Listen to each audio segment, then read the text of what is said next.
member states, the UN system and stakeholders to collectively debate and share recommendations on how to reinforce the 2030 Agenda and eradicate poverty in times of multiple crises, through more effective delivery of sustainable, resilient and innovative solutions. I invite all governments and other stakeholders to join me in making today's Partnership Forum a unique unifying moment that translates ideas into commitments and turns commitments into actions. I am optimistic that today's meeting will inject further inspiration and ambition into the upcoming discussions of the Council and its subsidiary bodies in the months ahead. I look forward to rich and engaging discussions. Thank you. I now invite the USG of Economic and Social Affairs to make a statement on behalf of the DSG of the United Nations, Her Excellency Amina Mohammed. Thank you, Madam President. I'm delighted to read the statement on behalf of the DSG. Your Excellency, Ms. Paula Navies, President of UCOSOC, Excellencies, ladies and gentlemen. This year's Partnership Forum comes at a time of the great instability and uncertainty to our world. Numerous interconnected crises are unfolding around us, making our agenda more urgent than ever. Only 15% of our SDG targets are on track, and over 30% have stalled or gone into reverse. The situation is particularly acute for the listed developed countries, landlocked developing countries, and the small island developing states. Many face export marginalization, exclusion from the international capital markets, high climate vulnerability, and energy poverty, all of which hobble their ability to provide basic services, let alone invest in sustainable development. Excellencies, there is a hope. Last year's SDG Summit resulted in a strong political declaration to accelerate the action around the 2030 Agenda. The United Nations has identified the 6 key transitions that, with the benefit of the investment at the scale, can make the aspirations of that declaration a reality. Food system, energy, digitalization, education, climate change and environment, and decent jobs and social protection. The United Nations is increasingly organizing its country engagement around these 6 transitions. Each of these transitions has the potential to have the catalytic effort across every one of the SDGs, and must be supported by effective trade policies, access to technology, reliable data, increased capacities, accountable local and national institutions, and finance and essential financing. Excellencies, this year we must accelerate the action towards the SDGs. That requires focus. It requires effort. It requires partners and partnerships consistent with the vision laid out in the Secretary General's report, our common agenda. The UN has been working hard to expand and deepen the partnerships across all services and sectors at all levels to drive the 2030 Agenda forward.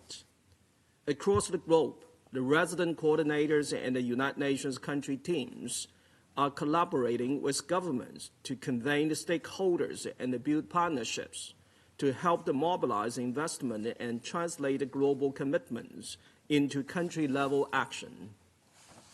Resident coordinators are also working closely with the United Nations entities to bring together the system's capacities and experience for coherent, solution-oriented support to the country's efforts to advance the sustainable development anchored in human rights, ensuring we leave no one behind. We have seen the UN-led public-private partnerships played a critical role in accelerating the SDGs. That includes partnerships led by the UN Global Compact, the Food System Hub, the Energy Compact Action Network, and more. In the year ahead, the UN Development System will intensify its focus on localized action at the country level to bring the partners together and drive the progress towards the goals. Excellencies, this year, we have the unique opportunity to help enhance global cooperation, address gaps in global governance, deliver on our shared agreements, and prepare for the future challenges. Together, member states are developing a pact for the future ahead of the Summit of the Future in September. This process is led by member states, but to succeed in its ultimate objectives, it needs meaningful engagement between all voices and all actors. Excellencies, today is an opportunity for a broad range of stakeholders to come together, to exchange ideas and priorities, to discuss concrete actions, and to build the partnerships that can advance the Sustainable Development Agenda.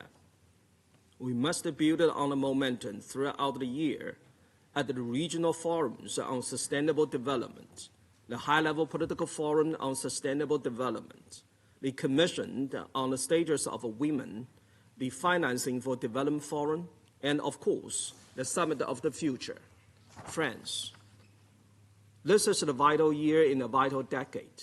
Let's come together to make this the decade that we make the SDG a reality. There's no time to waste.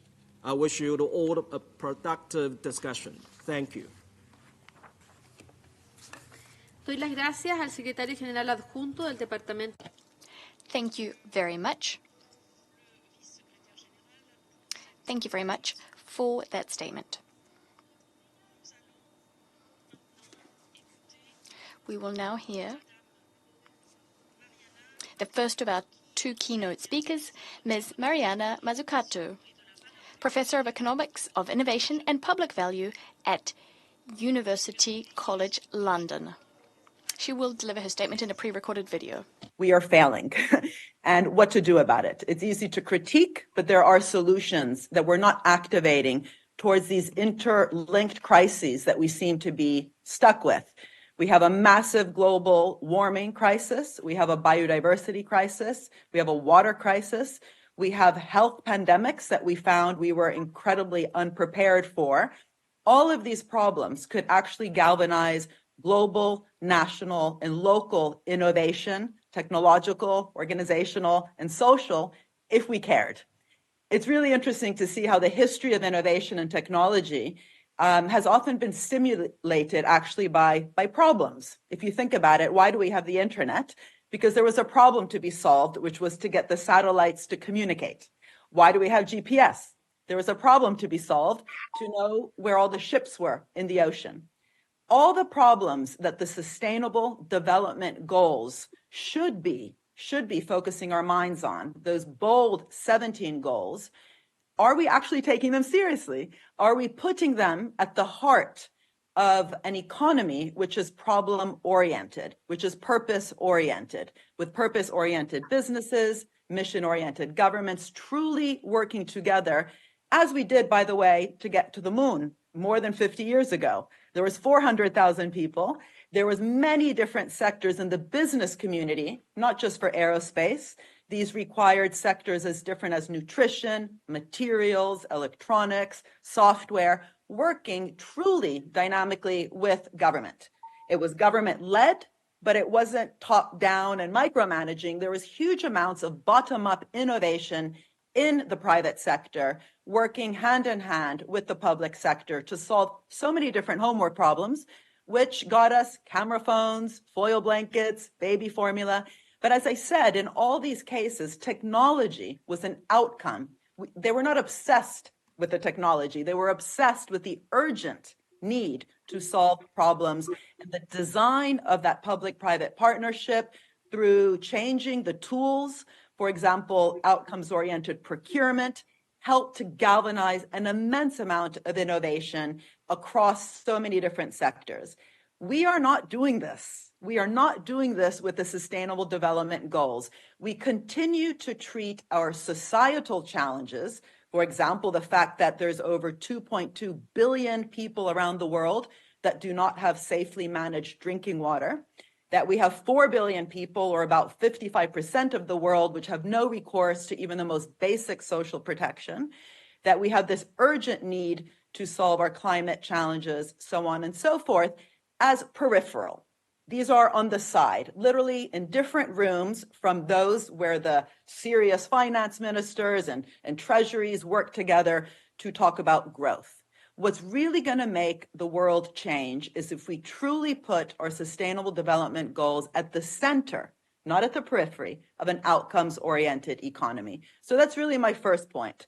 How can we completely switch mindset and really treat these problems as urgent and use them to galvanize a massive wave of public and private sector investment, also third sector investment? We should remember there's other, not just public and private, to focus on problems. This, by the way, is what I tried to do with the World Health Organization Council on the Economics of Health for All, where I brought together as chair, working closely with Tedros, Dr. Tedros, 11 women. It was an all-woman council saying, of course we must invest in health, and that's good for the economy. But the mind switch is to say, focus on health for all and design an economic system to deliver a massive amount of innovation focused on health for all. Design an economy. What does it mean for value, for innovation, for finance, for public sector capacity? The same thing in my co-chairing with Ngozi Okonjo-Iweala, with Tarman Shanmugaratnam and Johan Rockstrom. We're currently co-chairing the Global Council on the Economics of Water. Same thing, massive water problems, but water is not a sector, it's a problem. For example, the 2.2 billion people that I just mentioned who don't have access to drinking water. How do we actually galvanize those water-related goals to bring together many different public and private actors, but especially with the global coordination? And that's why, of course, the UN remains so incredibly important. But this really also requires moving away from thinking of just fixing market failures, or in the case of the Sustainable Development Goals, just seeing them in terms of financial gap. That gap, by the way, is massive. The latest estimates are that the SDGs have about 4 to 7 trillion in a financial gap. But by seeing something as a gap, we, by design, not by coincidence, end up producing reactive policies, policies that are about filling a gap, fixing a market failure, or at best facilitating someone else to take on risk. What we actually need for an outcomes-oriented, mission-oriented economy is to restructure the finance. There's plenty of finance out there, but it's not actually, again, outcomes-oriented. Just think of how much money is currently in our public development banks. It's over $20.2 trillion. And then the multilateral development banks, of which I'm sure some are in the room, 2.2 trillion. So together, close to $23 trillion are in public banks, which should be providing patient, long-term committed finance. For what? For goals. But that doesn't happen unless they're actually aligned and working both together. So at the regional level, our MDBs can actually be working closely around the SDGs, having a relationship with the national development banks, which then, and this is the critical bit, create conditionality, but the functional conditionality, not the problematic conditions of the past, to make sure that when loans are provided to the private sector across all the sectors in our economy, they are indeed conditional on investment, innovation, to really help, pick the willing, those that are willing to work with our public banks and the MDBs and the UN on solving those problems. A quick example, by the way, would be the reason we have green steel in Germany is that the local public development bank there, the KfW, put the loans to the steel sector. And in Latin America, we should think about the natural resources, those sectors. The loan in Germany to the steel sector was conditional on steel lowering the material content of production in order to stimulate green steel, which they did through repurpose, reuse, recycle. And they did it because it was embedded in a loan program. So the SDG stimulus, which the Deputy Secretary General Amina Mohammed often talks about, as does the Secretary General, the SDG stimulus requires care and actually transforming these tools, procurement, public loans, grants, and so on, to truly be designed to deliver those technological innovations, social innovations, organizational innovations, to have outcomes around the SDGs. Third, none of this will happen without doing what I've just described, which is to really rethink the concept of partnership. It's too easy to talk about ecosystems between public and private actors or partnerships as though they're neutral. They're not neutral. We can design them in different ways, not just in terms of the conditionality I just discussed, but also, for example, really making sure that how we govern technology is good for people and planet. So the how matters as much as the what. We saw this with COVID-19. We ended up with 8 vaccines, but the way they were actually produced continued to be problematic. So intellectual property rights, we can have them, but we can't abuse them. Intellectual property rights should not be so wide, used just for strategic reasons, so strong, hard to license, and so upstream that the tools for research are actually being patented. That's a misgovernance of intellectual property rights. So making sure that we have patent pools and different types of conditions to share knowledge, to put collective intelligence at the center of our innovation systems is what will actually help to make sure that the innovation that then happens is actually good innovation, which is both problem-oriented, but also governed in terms of the how. And lastly, of course, multilateralism, global cooperation is critical, but without national and local and regional capabilities, it's really hard to govern these processes. Even governing these dynamic, symbiotic partnerships, which I just talked about, need capacity and capabilities. And what we've actually seen over the last 50 years is the outsourcing of that capacity to private institutions, including consulting companies, from our state institutions. I just wrote a book about this, which is coming out in Spanish this week, El Gran Engaño. In English, it's The Big Con, how the consulting industry has helped us infantilize our governments.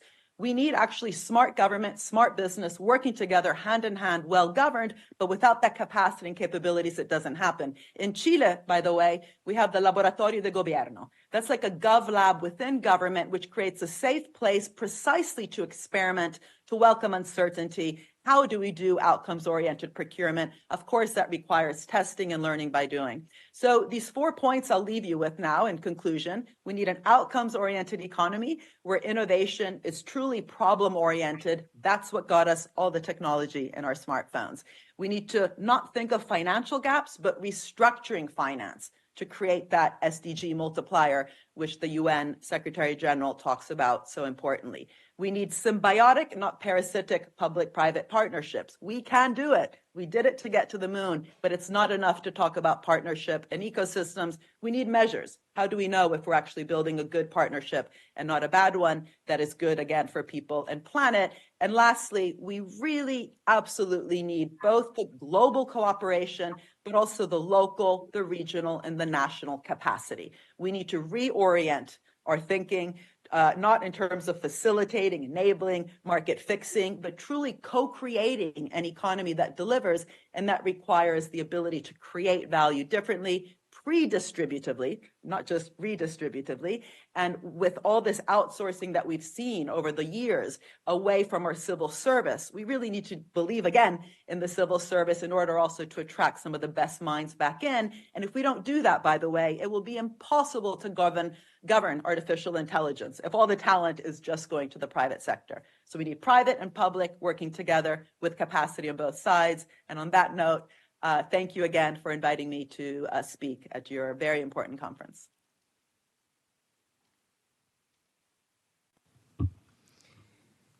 Agradezco a la catedral.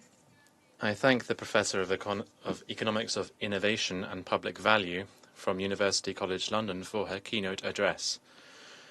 I now invite our second keynote speaker to address the forum, Ms. Charity Ropati, Arctic Youth Ambassador, Girl Rising Fellow, and recipient of the WWF US 2023 Conservation Leadership Award. Ms. Ropati, you have the floor.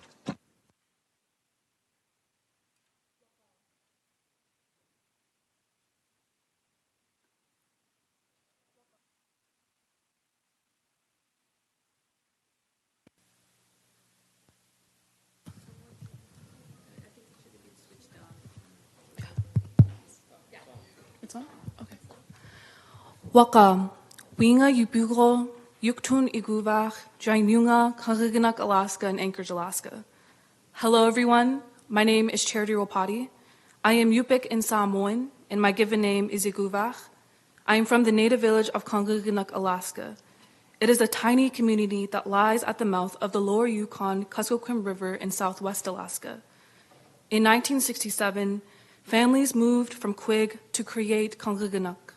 My great-grandfather and other men moved our homes by wrapping ropes around them, and then using one small tractor, a snow machine, and dog sleds, they brought the village 11 miles northwest. Our families moved because they knew that the ground was sinking due to the thawing permafrost. They knew and they thought ahead. We did this without the help of the federal government, state organizations, and outside aid. Time and time again, we have seen indigenous peoples, not only in Alaska, but throughout the world, make hard decisions and sacrifices, relying solely on themselves to ensure the survival of the next generation amidst a changing climate. This is a story of how my village came to be, and in part, how I came to be. For thousands of years, my people have subsisted from the land and ocean along the west coast of Alaska, hunting walrus and seals from the Bering Sea, catching salmon from the river, and picking blueberries and salmon berries from the tundra. The land has always provided, and whatever was caught or gathered was always shared by those in our community.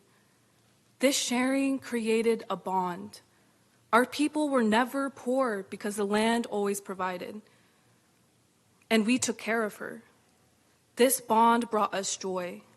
This is how we define our wealth. We are taught to respect all living things. The land gave Yupiat meat from animals and birds, while the water provided fish, seals, and whales. In my culture, they are considered our relatives, and there's a very close connection between the animal and human world.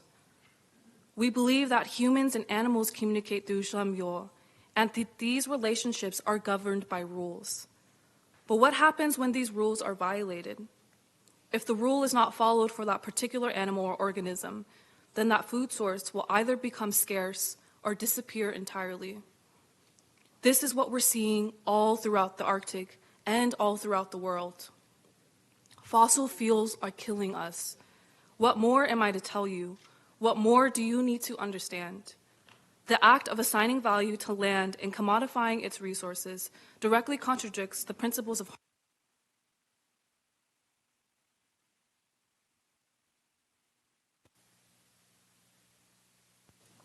permafrost is thawing, sea levels are rising, land is sinking, my people are dying. What more do you need to know? We are taught that the presence of our sea ice ensures the return of our sea mammals. But tell me what we are to do when that sea ice is no longer there, and when our rivers no longer flow with salmon. Indigenous peoples make up less than 5% of the Earth's population, but protect 80% of the biodiversity. Despite our dedication to protecting the land, entire ecosystems are dying because global leaders are not willing to do what we all know needs to be done: a just and immediate transition away from fossil fuels. I have traveled 3,361.46 miles from Alaska to study at Columbia University at the School of Engineering to better understand permafrost. I saw my mother, one of the first in our family, cross the stage as she received her bachelor's degree when I was 11. When I graduate, I will be the first in my family to hold an engineering degree. And I will also be the first Alaska Native woman to graduate with a civil engineering degree since Columbia's founding 270 years ago. In those 270 years, not a single federal, state, or local entity has been willing to take action to safeguard our communities from sinking into the ocean. My grandfather made the hard decision to move our village. 60 years later, I made the hard decision to travel thousands of miles in search of justice. How many more hard decisions do you expect us to make? Invest in communities that have continuously adapted to climate change, communities like my own. Decisions should not be made about us without us. We need to be at the table in these rooms like the ones we are in today. I remember my grandmother teaching me to cut fish for the first time back home in Kangaganak.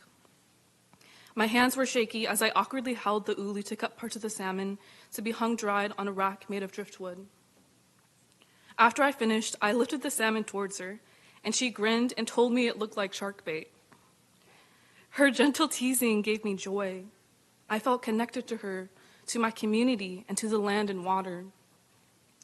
The ability to hunt and subsist like our people have for thousands of years, to dance and sing in yuktun, to dream without the fear of occupation, these are the dreams of my generation. It's what I wish for the children in our community. When our children can truly dream, can experience the joy of living in connection with the land, that is climate justice. James Baldwin wrote, "The children are always ours, every single one of them, all over the globe."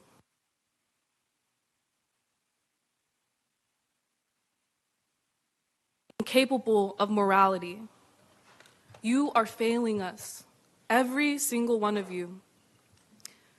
The Great Death brought epidemics that devastated our communities. Survivors endured the trauma alone in the isolation of their homeland without any support. Elders advised our people to employ a coping strategy known as nalungok, to stay silent, to pretend as if serious trauma never happened. This result of colonialism persists today. But I learned from my mother to never practice nalungok, to never be wordless when my community needs me. So I have traveled over 3,000 miles to find myself in a position to tell you, stop pretending that the crisis is not happening and take direct action. I believe that a just transition from the fossil fuel industry is possible, and I need all of you to believe in this as well. I am also here to remind you of another indigenous practice that I believe is vital: joy. When the land is healthy, the people are healthy. But it is also true that when the people are healthy, the land is healthy. So we must approach this unprecedented time of crisis with optimism and hope. Have the courage to invest directly in joy and in the joy of our communities. Even amidst the devastation we are seeing back home in Alaska, my family, my community, and myself continue to find joy, to laugh, to tease one another, to grin at the next generation, and playfully call their first cut of salmon shark bait. We find wealth through kinship. Practice this as well. Guyana Juknuk, thank you so much for having me.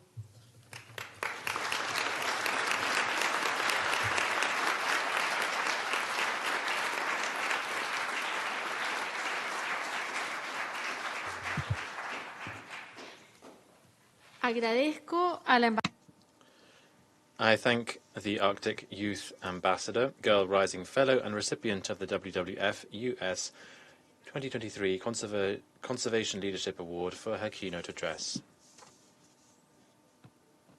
It's a real pleasure to have you with us today, Madam, and also your parents who are also here with us. The forum will now begin its plenary segment and hear statements by member states and stakeholders, and this in accordance with the provisions of GA Resolution 75/290A. Delegations wishing to speak should request the floor by pressing the microphone button.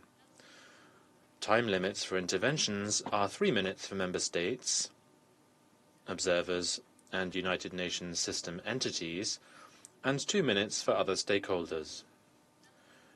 Group statements will be limited to 5 minutes. So as to accommodate as many speakers as possible, it may be necessary to mute microphones. The microphones will be muted once the time limit has been elapsed. It's a difficult decision, but it's the only way to ensure that as many people as possible can speak, so I thank you in advance for your cooperation in that matter. I also remind delegations that have not yet done so to send copies of their statements to e-statements un.org. This to facilitate interpretation and so that those documents can be uploaded in the e-statements portal of the journal. I now give the floor to the representative of Nepal, speaking on behalf of the LDCs. Madam President, Your Excellency, Under Secretary General, Excellencies, distinguished delegates, I am honored to make this statement on behalf of the LDC group. At the outset, I would like to express my sincere gratitude for organizing this forum and bringing together all the stakeholders to navigate through the existing challenges of the 2030 agenda and force innovative solutions to this end. To our group of countries that are struggling at the bottom rung of the development ladder and lagging far behind on the path to achieving the 2030 agenda, the prioritized goals of no poverty, zero hunger, climate action, peace, justice, and strong institution and partnership are ever relevant. As we all know very well that these are the goals in which the LDCs have progressed below the global average. Excellencies, with inherent vulnerabilities, the least developed countries are also shouldering the additional burden of adversities created by the concurrent global polycrisis. At the midpoint of 2030, the LDCs have made progress on only 28% of the SDGs. They are farther from the goals deemed achievable in 2015. Among 1.1 billion people living in multidimensional poverty in 2023, the majority live in the least developed countries, including 48% in sub-Saharan Africa and 35% in South Asia. The global wealth gap is ever rising. Amidst this global multi-crisis, food insecurity in the LDCs is challenging as a crisis within a crisis. Data indicates that more than 251 million people in LDCs are severely food insecure. The repercussions in the aftermath have manifested in rising levels of poverty, inequality, inflation, and food and fuel crisis in these countries, including the LDCs. The persistent global climate change crisis is creating a major concern for the devastating impact on the overall development efforts of the LDCs. Accelerated economic vulnerabilities, rising debt distress, and subdued investment levels, among others, need not to be overemphasized again. The confluence of global shocks has resulted in unsustainable debt, with concurrently 7 LDCs in debt distress and another 14 are at high risk. It shows that the insufficiency of the implemented measures to address debt in these countries. Despite such vulnerabilities, the promises and commitments on international climate finance and official development assistance have remained unfulfilled, whereas the external financing that the LDCs can access to is expensive, insufficient, and to our dismay comes with economic and political strings. Madam President, against the derailed picture of progress to achieve SDGs in the LDCs, it becomes clear that action as usual is never enough to meet the challenges. Significant reform in the overall global economic and financial architecture is necessary. I am confident that the 2024 UCOSOC Partnership Forum is a significant opportunity to enhance partnership and synergy between the member states and all other key stakeholders, including the UN system, international financial institutions, as well as international organizations, NGOs, and private sector, civil society, and other stakeholders. The partnership is critical in implementing the necessary instruments and mitigating the adversities in the LDC's development effort. Urgent and bold action from the international community is important to ensure LDCs have better access to affordable, long-term international financing, there is a need for more climate finance on adaptation. We strongly urge our development partners to commit to rechanneling 100 billion in SDR without further delay. We must ensure that countries in a special situation among the LDCs, LLDC and SEEDs are among the beneficiaries of the loss and damage fund due to the heightened vulnerability to climate change.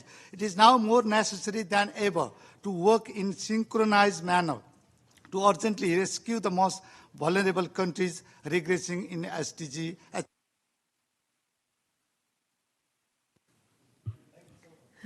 Muchas gracias, embajador. Thank you very much, Ambassador.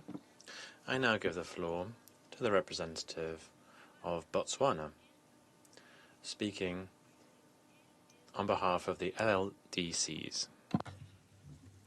Your Excellency, Madam President, Your Excellency USG for Economic and Social Affairs, Excellencies, I have the honor to deliver the statement on behalf of the group of landlocked developing countries.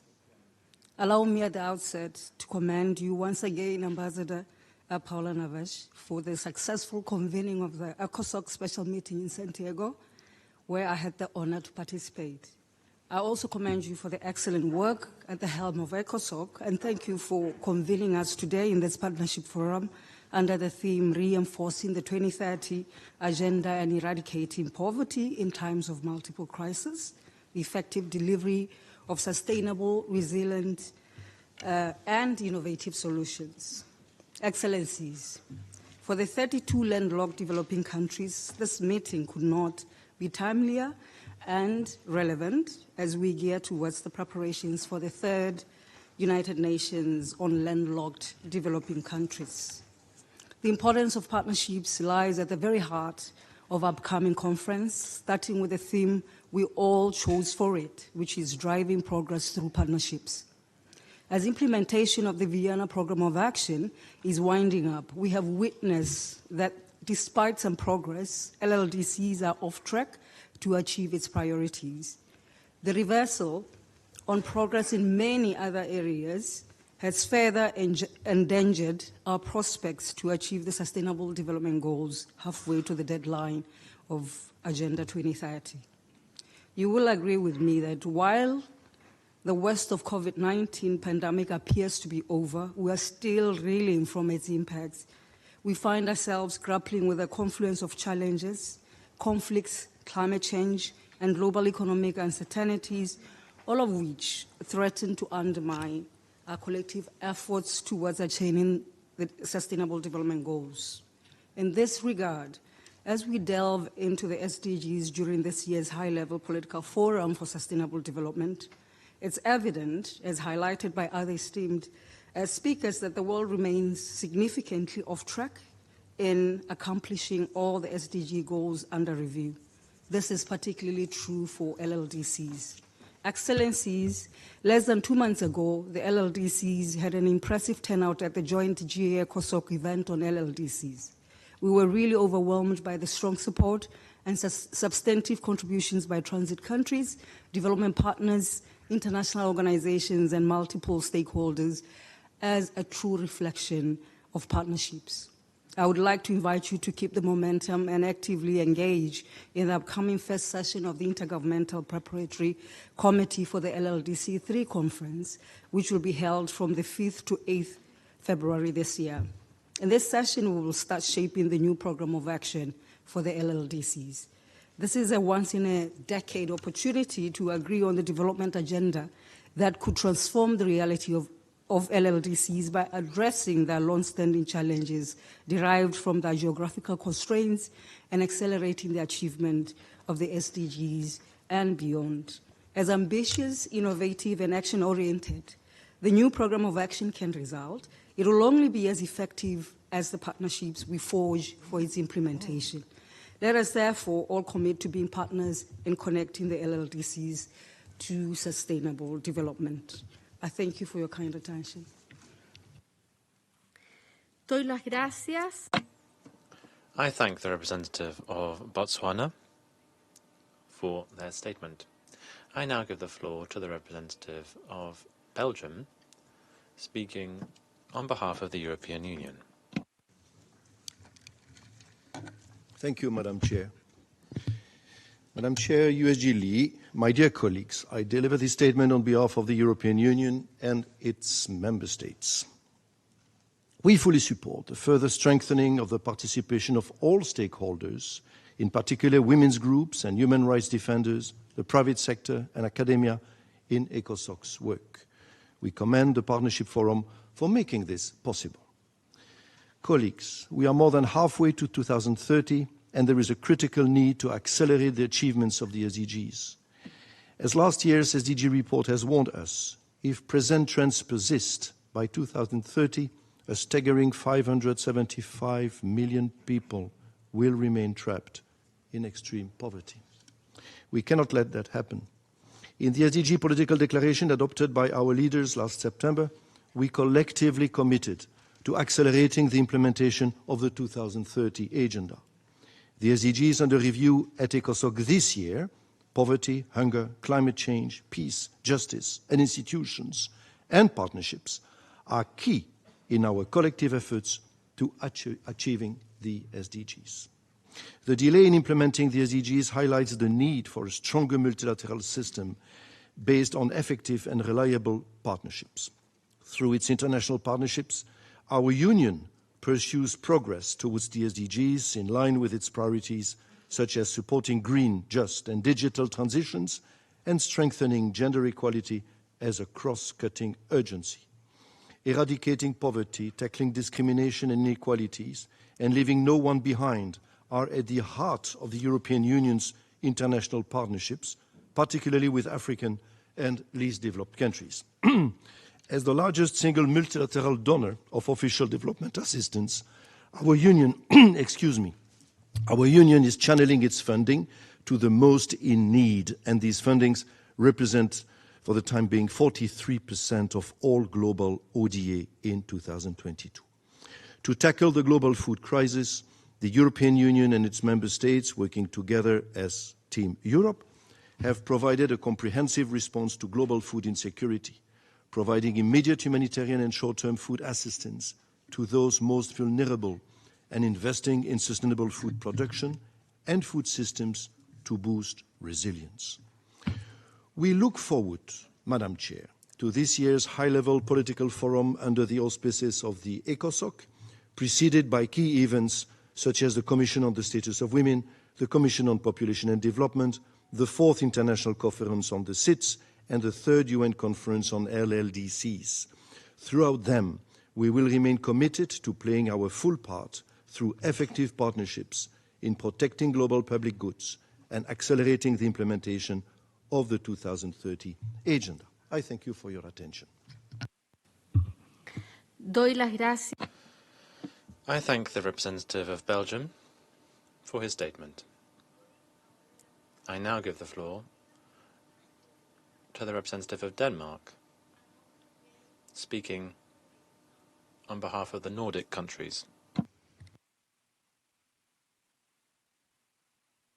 Excellencies, I have the honor to deliver my remarks on behalf of the Nordic countries, Finland, Iceland, Norway, Sweden, and my own country, Denmark. And also from my side, I would like to express my gratitude for convening the special meeting in Santiago for ECOSOC last week. Madam President, in 2015, Member States adopted an ambitious blueprint for people, prosperity, and planet, placing partnerships at the heart through SDG 17. Fast forward almost 9 years, the world looks vastly different, yet the centrality of partnerships is more important than ever. The multifaceted challenges we face, including climate change, poverty, and emerging technologies, necessitate coordinated actions across borders and sectors. Member States alone cannot drive the transformation needed to overcome the challenges of current and future generations. Strong partnerships with all stakeholders, from civil society to youth, from international financial institutions to private sector, philanthropical actors, academia, and from national to local and regional organizations, are indispensable for mobilizing the means of implementation for achieving the 2030 Agenda. The Nordic countries look forward to yet another year of action, building up the momentum of the SDG Summit, where partnerships and inclusivity must guide our conversations and actions. In essence, Partnerships provide the collaborative framework needed to pool resources, share knowledge, build capacities, and implement coordinated actions. Firstly, addressing the SDG financing gap, estimated at $3.9 trillion a year, requires innovative financing solutions to increase private sector investments. To facilitate the mobilization of private sector finance, we need to help create a UN fit to do so, while managing associated risks and maintaining its integrity. Secondly, implementing sustainable development initiatives often requires capacity building support and strengthening government and local institutions. Global, regional, or local partnerships can facilitate knowledge transfer, technical assistance, and capacity building programs to empower nations to meet their development goals. At the same time, the emerging technologies offer new potentials, including accelerating the green transition. Collaborative partnerships with the private sector and research institutions are crucial to expediting the transfer of knowledge and innovations, accelerating progress toward sustainable solutions. Thirdly, we must be driven by inclusivity and embody the principles of leaving no one behind. Partnerships with civil society, youth and community groups contribute unique perspectives, local knowledge, and grassroots solutions. Civil society organizations also play a valuable role in enhancing accountability to strengthen the basis of decision-making. We have a collective responsibility to protect, respect, promote, and the freedom to engage with the UN. We must ensure that modalities of official meetings and sessions are conducive to meaningful dialogue. We conclude with a commitment to ensuring that partnerships remain at the part of our work throughout this year as we gear up our collective efforts towards 2030 and beyond. I thank you. Doy las gracias. I thank the representative of Denmark for her statement. I now give the floor to the representative of United Cities and Local Government.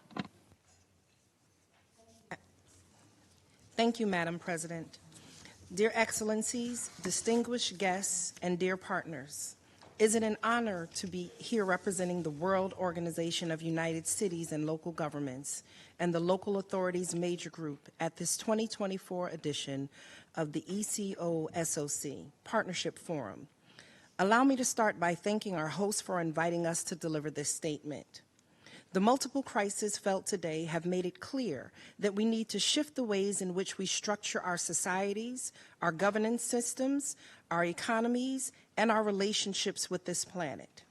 Whether it be due to increased natural disasters, aggravated by climate change, the marginalization of disadvantaged groups, or attacks to democracy, it is beyond any doubt that we must work together to overcome these challenges and achieve the SDGs.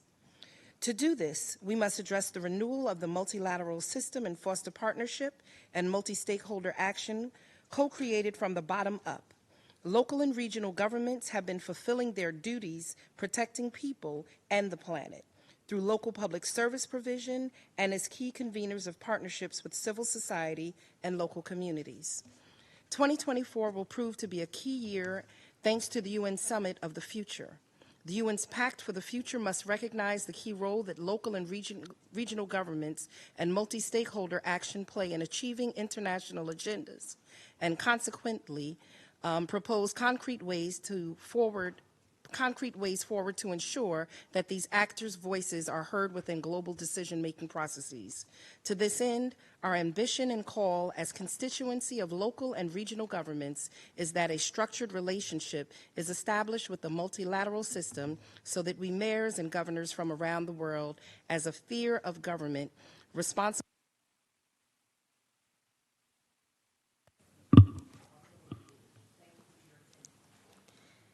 Doy las gracias a... I thank the representative of United Cities and Local Government.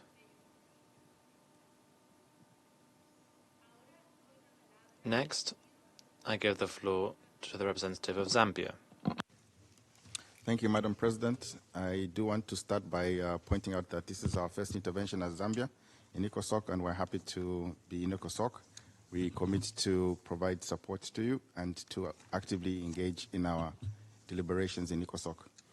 Let me also congratulate you for hosting a special meeting in Santiago. It was very successful. Madam President, my delegation wishes to underscore the importance of the theme of the forum, which is focused on reinforcing the 2030 agenda and eradication of poverty against a backdrop of multiple global crises and the effective delivery of sustainable, resilient, and innovative solutions to global challenges. Our leaders adopted an ambitious political declaration at the 2023 SDG Summit to kickstart the second half of the 2030 agenda. To effectively deliver on the political declaration, we need to certainly strengthen multi-stakeholder engagements in partnership for sustainable development, as well as leverage private sector in pursuing practical solutions to the much-needed structural transformation in developing countries, and in particular, least developed countries. This is more critical in the context of narrowing budgets, where we must acknowledge and leverage the various comparative advantages and strengths of stakeholder groups. Allow me, Madam President, to react to the presentation from the keynote speakers, which was very robust. We do appreciate the 4 points put forward by Professor Mazzucato. I think the issues of innovation coming out of crisis resonates very well.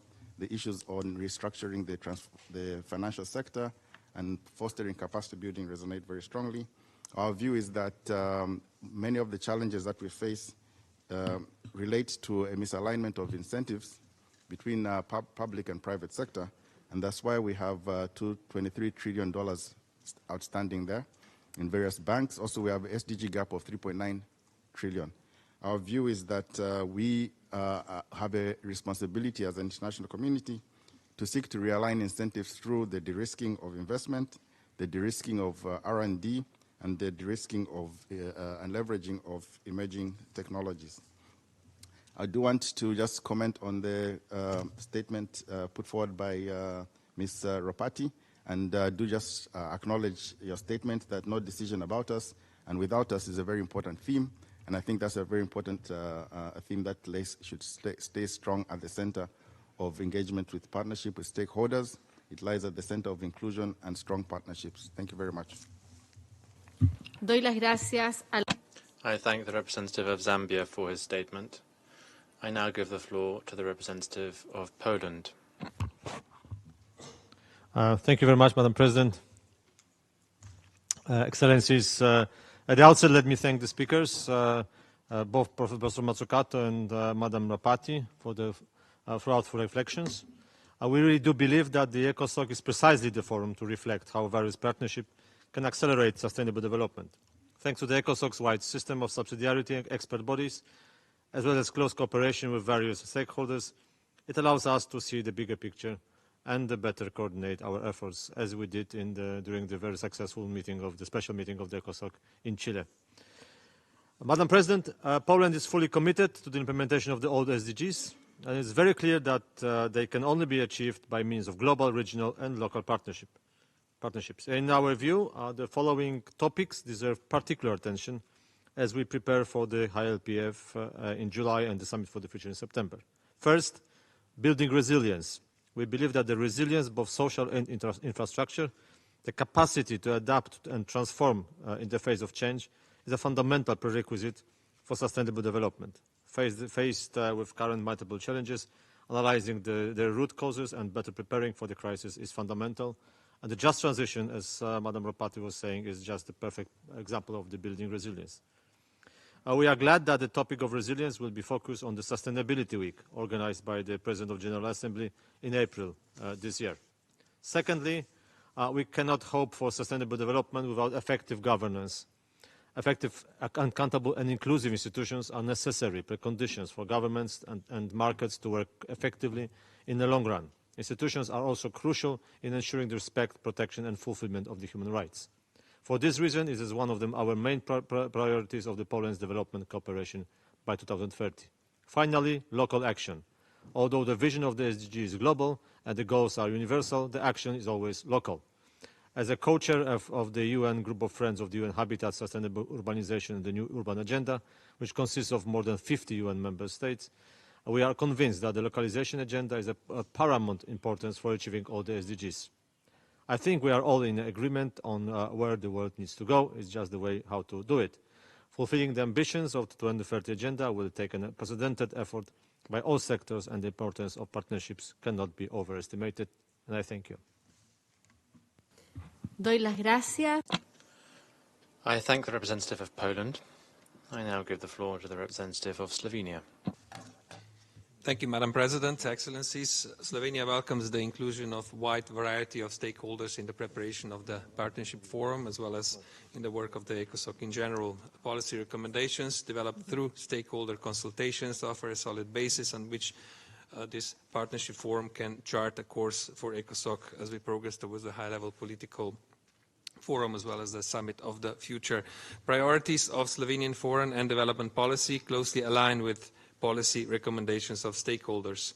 Slovenia also shares the concern about slow and uneven progress of poverty eradication. Fighting poverty is at the core of the Agenda 2030. Achieving this goal requires a broad and multi-dimensional approach based on new partnership and technological innovations. Slovenia also shares the importance of the open science, data and information in achieving sustainable development goals. Together with Cabo Verde, Costa Rica, Iceland, Singapore and the United Arab Emirates, we are members of the Green Group, whose mission is to promote green policies and solutions in international relations. The group combines the experience and expertise of its member states and shares it with the global community through various projects and virtual platforms such as Climate Adaptation Accelerator and Knowledge Hub on Water Solutions. These initiatives allow us to collaborate on pioneering clean energy projects and disseminate crucial knowledge, driving forward the principles of sustainable development. Furthermore, Slovenia highly values its partnerships with stakeholders in business, academia, science and civil society in promoting the use of advanced digital technologies to accelerate progress towards Agenda 2030. We host UNESCO International Research Center for Artificial Intelligence based in Ljubljana, Slovenia, which works on mobilizing current AI technologies to address and achieve sustainable development goals. Slovenia is also strongly involved in the development of European blockchain services infrastructure and is a partner in the field of circular economy and global circular construction. Madam President, in conclusion, Slovenia is deeply troubled by the significant rise in global food insecurity, posing a threat to stability of already vulnerable societies and aggravating armed conflicts, thereby contributing to regional and global instability. As a non-permanent member of the UN Security Council and a member of ECOSOC, Slovenia is committed to fostering stronger collaboration between these two bodies to address interconnected challenges of climate change, conflict and food insecurity. I thank you. Doy las gracias al I thank the representative of Slovenia. I now give the floor to the representative of International Federation on Aging. Your Excellencies, the International Federation on Aging, a member of the Stakeholder Group on Aging, seeks your attention to the tremendous opportunity to engage the world's aging population in progress on Agenda 2030. Poverty is a major issue and a major threat to older persons globally. We need to ensure that today's nor future generations of older persons are left behind. The full implementation of Agenda 30 must include the means for older persons to enjoy their independence, preserve their dignity, participate fully in society, and uphold their rights. We need to focus on eliminating the silos of age groups and look at ways to work across generations. Here are some examples of older persons and younger persons working together on current issues here in the United States. Generations United, an NGO, is helping a county in California to build an age-diverse network of volunteers and AmeriCorps members to participate in service projects benefiting homeless families. Vandra Dodoris Foundation in Miami, Florida, is empowering immigrant women as entrepreneurs and working across generations. Working across generations does offer a new way for civil society and the UN to work together for long-term sustainability. Another example is in the climate change arena, working together to solve climate change issues. We urge you to take a human rights-based approach across the life course, leaving no one behind, and that all people, yes, that includes us, older persons.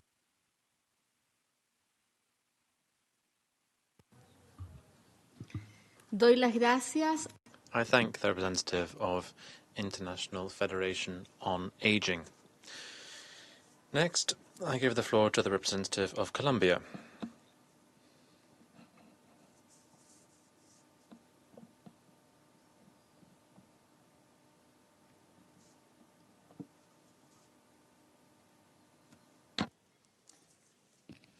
Gracias.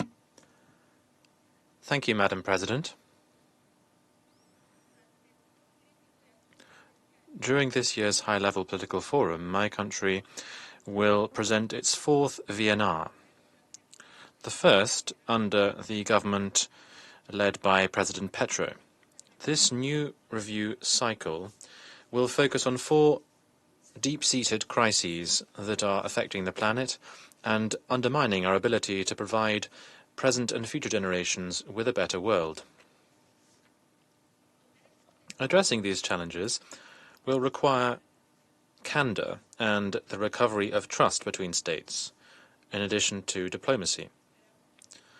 We hope that a realistic and constructive approach will prevail in the discussions during that forum, and will also be reflected in the preparation for and presentation of voluntary national reports, which should be the outcome of a collective, interinstitutional and multi-stakeholder dialogue.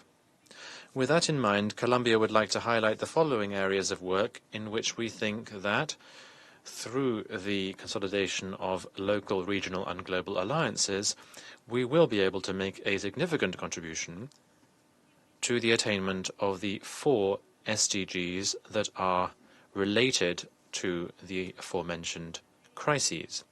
When it comes to poverty eradication, the models of a social and solidarity-based economy provide us with a specific opportunity to include the most vulnerable people in our society by providing collective access to means of production. We also wish to stress the importance of public-private alliances to help us to close the digital gap in rural areas and far-flung areas through the establishment of critical infrastructure to provide people with access to the internet and the digital economy. When it comes to food production and nutrition, we think it is critical that we promote the local production of food, and we also need to foster short cycles of production and distribution. We must ensure that supply chains are efficient and can use resources as effectively as possible. We must also provide for the participation of small producers. When it comes to climate action, Colombia wishes to stress the importance of having an appropriate fiscal headroom for developing countries, and the microphone has been cut off. Doy las gracias a la I thank the representative of Colombia for her statement. I now give the floor to the representative of Malta. Thank you, President. Malta aligns itself with the statement delivered by the European Union and its member states and would like to add the following in its national capacity. We welcome today's discussions as a continued reminder of the work that still lies ahead to ensure an inclusive achievement of the 2030 Agenda and, more concretely, poverty eradication, a key element embedded within each of the SDGs which are under review this year. Malta, together with the European Union, is playing its part. The EU's Global Gateway Initiative will see €300 billion being invested over the next 5 years towards infrastructure, digital transformation and green transitions, combining economic growth and a competitive social market economy that leaves no one behind, respects human rights and protects the environment. We reaffirm that gender equality is an essential precondition to sustainable development and peace. Protecting and fulfilling the rights of the child should also form part of our common effort. Nationally, Malta has steered partnerships based on the belief that when sustainable investments are facilitated, entire communities can be uplifted from financial poverty and rejoined into decision-making processes. This is the core ethos behind Malta's strategy for Africa, entitled Malta and Africa, a strategy for partnership 2020-2025, that focuses on a three-pronged approach, which enables increased business-to-business contact through Malta-based enterprises in Africa, the sharing of best development practices, and the pursuit of a wider diplomatic strategy. Additionally, we have launched projects related to the economic empowerment of Syrian refugees, the rehabilitation and social inclusion of physically disabled children, and connecting students from different backgrounds. Malta is also a strong partner of SIDS, having provided technical assistance in sectors such as water management within the framework of the Island for Islands Capacity Building Initiative. Malta has also designed and led scholarship programs at master's and PhD levels to SIDS nationals, and we are honored that the UN Steering Committee on SIDS Partnerships recognized them through a UN SIDS Partnership Award within the social category last year. To conclude, President, Malta firmly supports innovative and collaborative projects that harness the engagement of all relevant stakeholders, including civil society, women groups and human rights defenders, young persons, the private sector and academia. As a UN Security Council member, Malta supports a whole-of-system approach towards sustainable development as a tool of peace building, because what communities as agents of change require is empowerment to respond to challenges and yield them into opportunities. We look forward to our discussions in this regard. I thank you. I thank the representative of Malta. I now give the floor to the representative of Suriname. Madam President, thank you. We stand at a point where the world is facing multiple challenges, including the adverse impacts of climate change, extreme poverty, food and energy crisis, high in debt, and the current alarming geopolitical tensions. These challenges show the need for enhancing global, regional, national, and local partnerships for sustainable development. We are deeply concerned about the state of the climate crisis, in particular for SIDS and the other low-lying states that are facing the severe impacts of the climate change and other social-related challenges and economic vulnerabilities. To contribute to reaching sustainable and resilient climate solutions, we underline that Suriname, with a forest coverage of 93%, is one of the 3 carbon-negative countries in the world that has embraced a strong commitment to reduce its carbon footprint. We recognize the urgency of addressing climate change and view our carbon-negative status as a responsibility to current and future generations. Madam President, we also acknowledge the eradication of extreme poverty for all people everywhere by 2030, which is also a pivotal goal of the 2030 Agenda for Sustainable Development. Education is a fundamental human right and provides the conditions to break the intergenerational cycle of poverty. In this regard, strong and collaborative public and private partnerships is essential to leverage the benefits of technological advances to ensure an inclusive, accessible, transparent, safe, and secure, digitally transformative environment for all.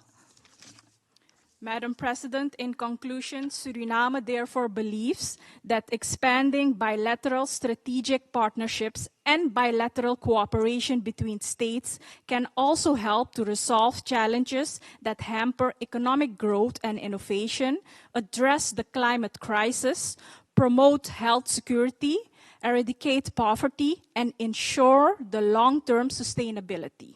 I thank you for your kind attention. I thank the representative of Suriname. I now give the floor to the representative of World Federation. I'm pleased to deliver the statement on behalf of the Scientific and Technological Community Major Group, co-led by the International Science Council and the World Federation of Engineering Organizations. We bring together more than 250 national science academies and international science organizations across the natural and social sciences, as well as more than 100 national engineering institutions representing more than 30 million engineers worldwide. We would like to share the following messages. More coordinated approaches and novel multi-scale, multi-sectoral partnerships for the global public good are urgently needed, along with effective funding mechanisms. A new type of partnership between science, engineering policy, and societal actors is essential for co-producing knowledge and context-specific solutions. Partnerships aimed at bridging the science policy engineering gap can enhance the exchange of data, knowledge, technology, and best practices among different partners, enabling evidence-based decision-making. This is crucial for stimulating innovation and enhancing the capacity of all countries to implement and achieve the SDGs more effectively. The 2024 Partnership Forum SDG action segments serve as valuable platforms for bringing together diverse partners to discuss SDG implementation and identify best practices for building and nurturing strong partnerships. These insights should guide planning for future SDG events. Thank you for the opportunity to present these considerations. We look forward to working together, partnering to support the SDG implementations in the future. Thanks again. Doy las gracias al I thank the representative of the World Federation of Engineering Solutions. I now give the floor to the representative of Germany. Thank you, Madam President. Excellencies, distinguished colleagues, Germany associates itself with a statement made by the European Union. I would like to thank for the special meeting of ECOSOC in Chile and for all efforts made to strengthen broad participation and exchange during the Partnership Forum, as well as the coordination segment. Last year's assessment of progress made in achieving the 2030s agenda goals illustrates that we are globally off track. The Global Sustainable Development Report 2023 confirms this. There is a critical need to accelerate the achievement of the SDGs. At the SDG Summit, all member states adopted a strong political declaration. Germany presented 12 key commitments to SDG transformation as part of the SDG Summit Acceleration and Accountability Platform. Building on our commitments, Germany is now organizing the Hamburg Sustainability Conference in October this year in order to strengthen the momentum on our path to achieve the SDGs by 2030. Now we need a structured process to swiftly follow up on the implementation of the political declaration in GSDR's recommendations. Accordingly, we appeal to all in taking further steps in establishing a transformation framework, one of the key recommendations of the GSDR.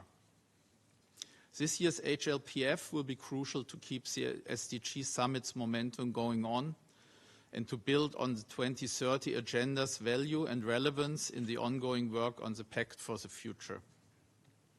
We look forward to this year's milestone events and the continued cooperation with our partners, and we remain committed to playing our part in protecting global public goods and realizing the 2030 agenda. Thank you. Thank you, Madam Chair. Doy las gracias al... I thank the representative of Germany. The next speaker is Indonesia. Madam President, we congratulate you for convening this ECOSOC Partnership Forum to kickstart 2024 ECOSOC session. Rest assured, you have Indonesia's full support. Indonesia also welcomes the review of goals on poverty, hunger, climate, justice, and partnership as the focus of 2024. These goals are crucially interlinked, and our focus on these goals will provide a much-needed turbocharge in attaining the 2030 agenda in its entirety. Having said that, Indonesia would like to recommend 3 priorities to accelerate the progress of 2030 agenda and eradicate poverty in times of multiple crises. First, the promotion of new sources of economic growth, such as green and blue economy, empowering MSMEs, and promoting creative industries. These sectors have been proven resilient in times of crisis. Second, scaling up means of implementations, especially development funding, through opening access to concessional financing, strengthening capacity building and technical cooperation, increasing the representation of the Global South in the international financial architecture, and mobilizing innovative financing. It is also important to ensure development funding to not become a burden. Thus, as the third priority, reformation of international financial architecture, improving debt mechanism and mobilization of resources to better benefit developing and least developed countries, and place SDGs at the heart of its operation. To support these priorities, strong multi-stakeholder partnership is key to deliver better impact on the development amidst crisis and limited resources. This is evidence, among others, in Indonesia's experience in mobilizing innovative financing for development. In the same vein, we believe ECOSOC could make a most use of its immense wealth of resources and expertise to strengthen multi-stakeholder partnership and bring concrete action and impacts on the ground. I thank you. Doy las gracias a la representante. I thank the representative of Indonesia. The next speaker is International Development Law Organization. Thank you.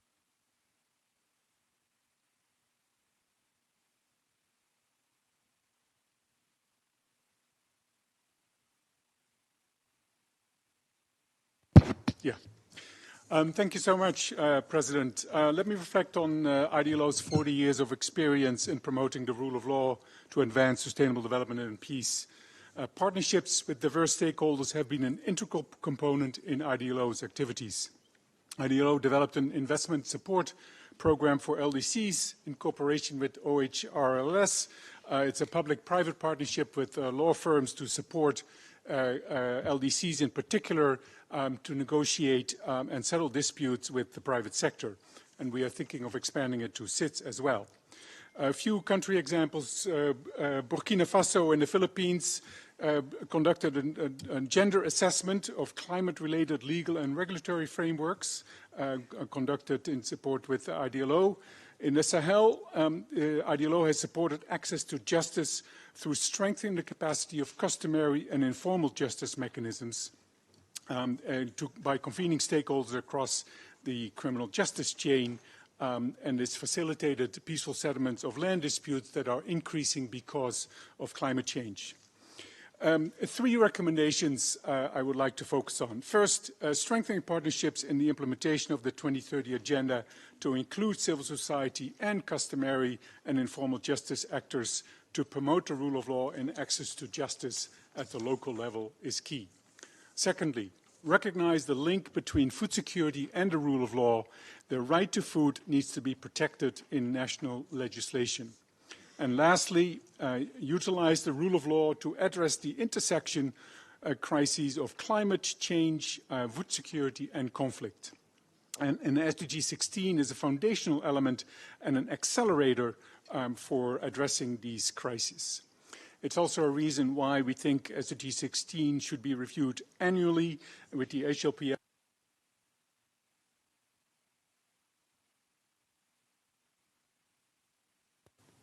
Doy las gracias al representante. Thank you for your statement. The next speaker is Children and Youth International.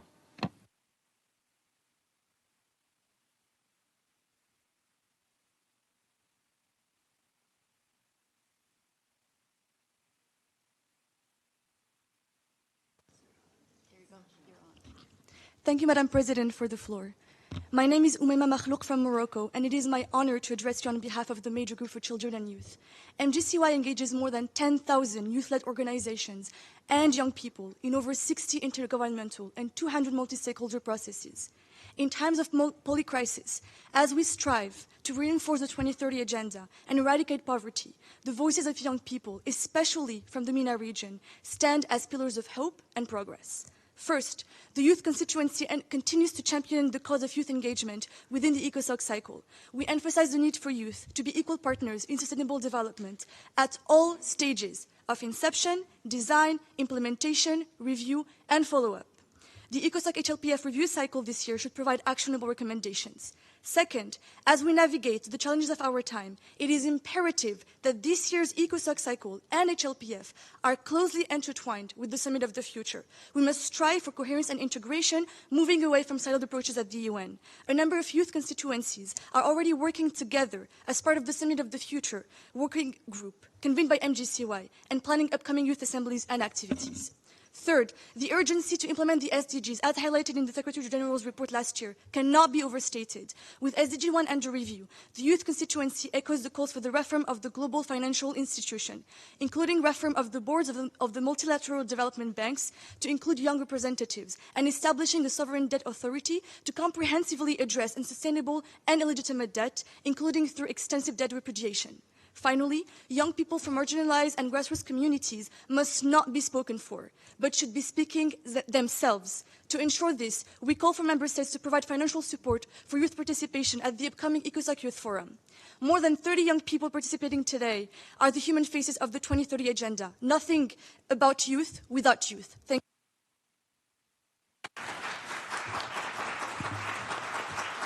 you. Doy las gracias a la representante. Thank you very much for your statement. The next speaker is Canada. Thank you very much, Madam President. It's a pleasure to be with you and to be able. Am I on? I just want to make sure you're all good. And thank you so much for your leadership ongoing. I want to congratulate Charity Ropati for her wonderful speech today. I don't want you to think that we all just wait for our turn to speak and are not listening to what you're saying. Your speech had great impact. Keep going. Don't stop. Let me just point out that, of course, we're behind on the SDGs because we've been facing these crises, COVID, climate change, and now these awful conflicts around the world, which are not only devastating civilian life and causing great hardship, but are also having a devastating impact on world trade, on our ability to move goods around the world. And I think we all understand what a problematic period we're in. Quite rightly now, we're focusing on the SDGs, which I think we all understand are the key report card for the world.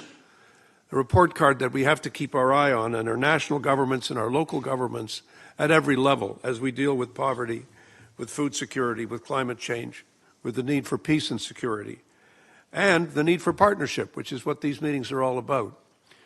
We cannot achieve our ends without understanding that it's going to take a team global approach in which every citizen is involved, in which every citizen's organization is involved.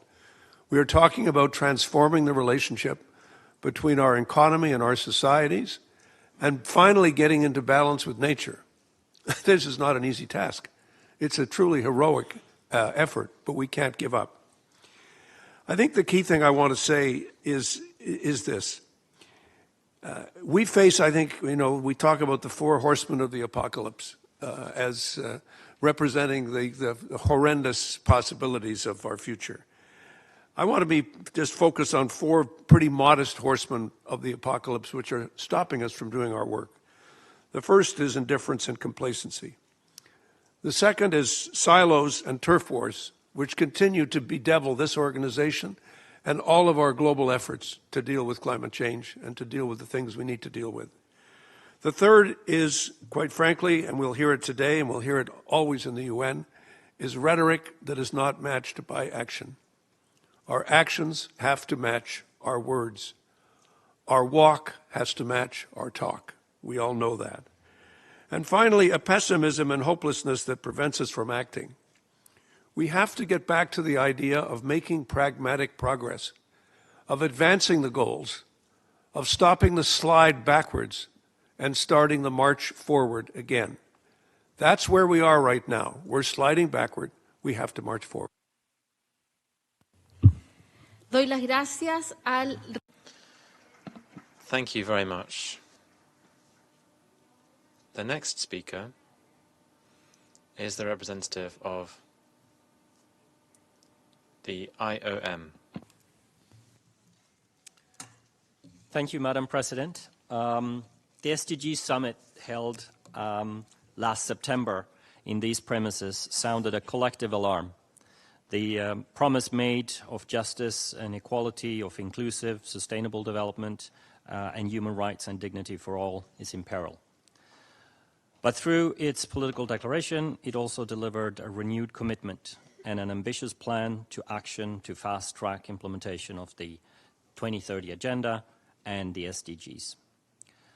Well-managed, safe, orderly, and regular migration is part of the solution to accelerate progress across the SDGs and to navigate and adapt to the profound global transformation the world is facing today. From climate change to demographic shifts, conflicts, digitalization, or urbanization. To seize the opportunities and face the challenges of migration in an increasingly interdependent and complex world, we need more partnerships to deliver multi-dimensional, whole-of-society and whole-of-government solutions. As a core member of the UN SDG and the coordinator of the Secretariat of the United Nations Network on Migration, IOM plays a central role in ensuring effective, timely, and coordinated United Nations system-wide support to member states to enhance cooperation on international migration and maximize its contribution to sustainable development. We are actively exploring well-managed regular migration pathways. Let me end by finally, we commend the instrumental role of the ECOSOC in support of countries' efforts to turn commitments into actionable strategies for the 2030 Agenda, and reiterate our commitment to deliver on the promise of migration while supporting the world's most vulnerable. Thank you. Doy las gracias al representante. I thank the representative of the IOM. I now give the floor to the representative of Equatorial Guinea. Madam President, I'd like to thank you and congratulate you on the brilliant initiative of convening this partnership forum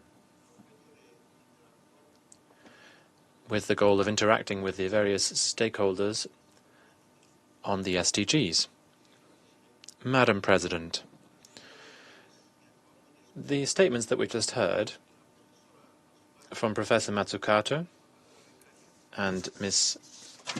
Beccari and Ms. Roti clearly highlight the challenges that we're all facing to attain the goals that have to be achieved in the next 6 years, that is to say by 2030. In 2015, the sustainable, or the MDGs, the goal for the MDGs expired without all of the goals having been achieved. Now, today, those factors that prevented the MDGs being achieved have exacerbated. 800 million people are still going to bed hungry. Devastating pandemics, in addition to major disasters, natural disasters, climate change, terrorism, armed conflicts, and so on and so forth, are still rife. And this situation should therefore lead us to show greater political will and greater commitments, leading to the introduction of greater financial, technological, and human resources, as well as robust multilateral action, using all stakeholders, women, men, the government, the private sector, academia,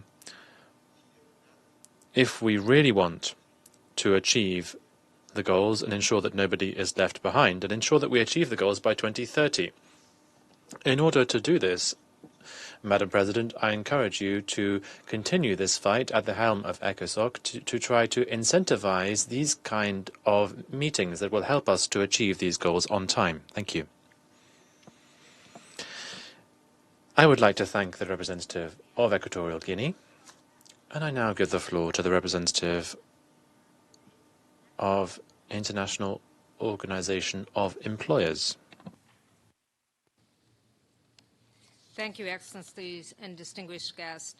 I am the IOE permanent representative to the UN and the co-chair of the Business and Industry Group, and I'm speaking on their behalf.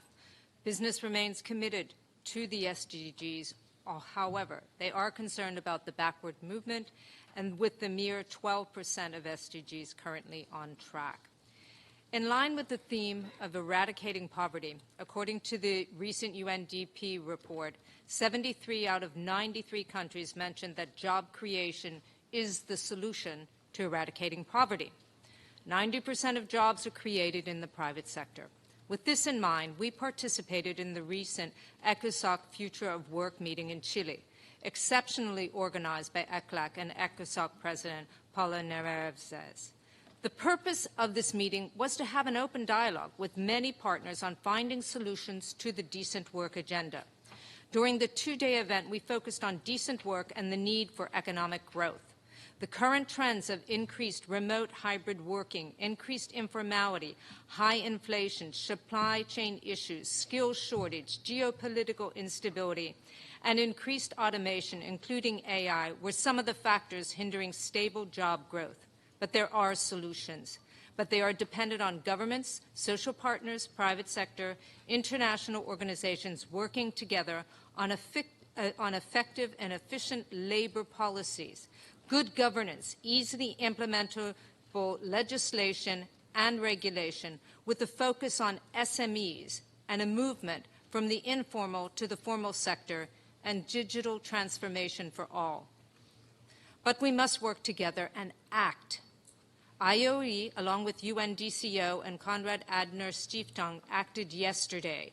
We launched a playbook around collaboration at the local level between private sector and employers, resident coordinators. Following the playbook, we hope we will work together with the resident coordinators at the local level. We will plan, develop, and implement innovative solutions to enhance job growth and deliver on the 2030 agenda. Thank you very much. Doy las gracias a la Thank you very much for your statement. The next speaker is Saudi Arabia. Thank you, Madam Chair. Excellencies, esteemed delegates, ladies and gentlemen. It is a privilege to represent the Kingdom of Saudi Arabia in this distinguished forum. Our nation is deeply committed to sustainable development goals, with our National Development Plan Saudi Vision 2030 demonstrating an alignment of 83% with these global objectives. This alignment underscores our dedication to addressing the world's most pressing challenges in a concerted manner. Eradicating poverty remains one of the greatest global challenges, and Saudi Arabia reiterates its commitment to combating this issue. Our multifaceted approach encompasses job creation, social protection, and financial inclusion, which have shown tangible results in terms of economic growth and social welfare. As Professor Mariana so eloquently stated, we need to work towards outcome-oriented economies.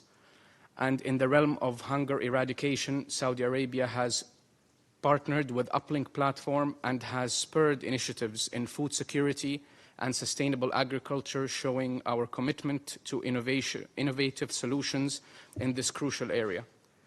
In tackling climate change, we have launched the Middle East Green Initiative, a bold endeavor aimed at addressing environmental challenges on a global scale. This initiative underscores our proactive stance in combating climate change and promoting sustainable development practices regionally and beyond. Furthermore, our nation's commitment to fostering peace and justice, building strong institutions, and promoting global partnerships remains steadfast. Through initiatives such as the circular carbon economy and the blue economy, we are diversifying our partnership and driving sustainable solutions for the benefit of all. In conclusion, Saudi Arabia stands at the forefront of efforts to advance the SDGs, recognizing the interconnectedness of global challenges and the importance of collective action. We remain resolute in our commitment to enhancing social inclusion, developing human capital, promoting rural development, and pursuing our climate action plans on a global scale. And we hope to drive these actions alongside the other ECOSOC members in the term 2025-2027 as a proud member. Thank you for your attention. I look forward to our continued collaboration in shaping a sustainable future for all. Doy las gracias al distinguido.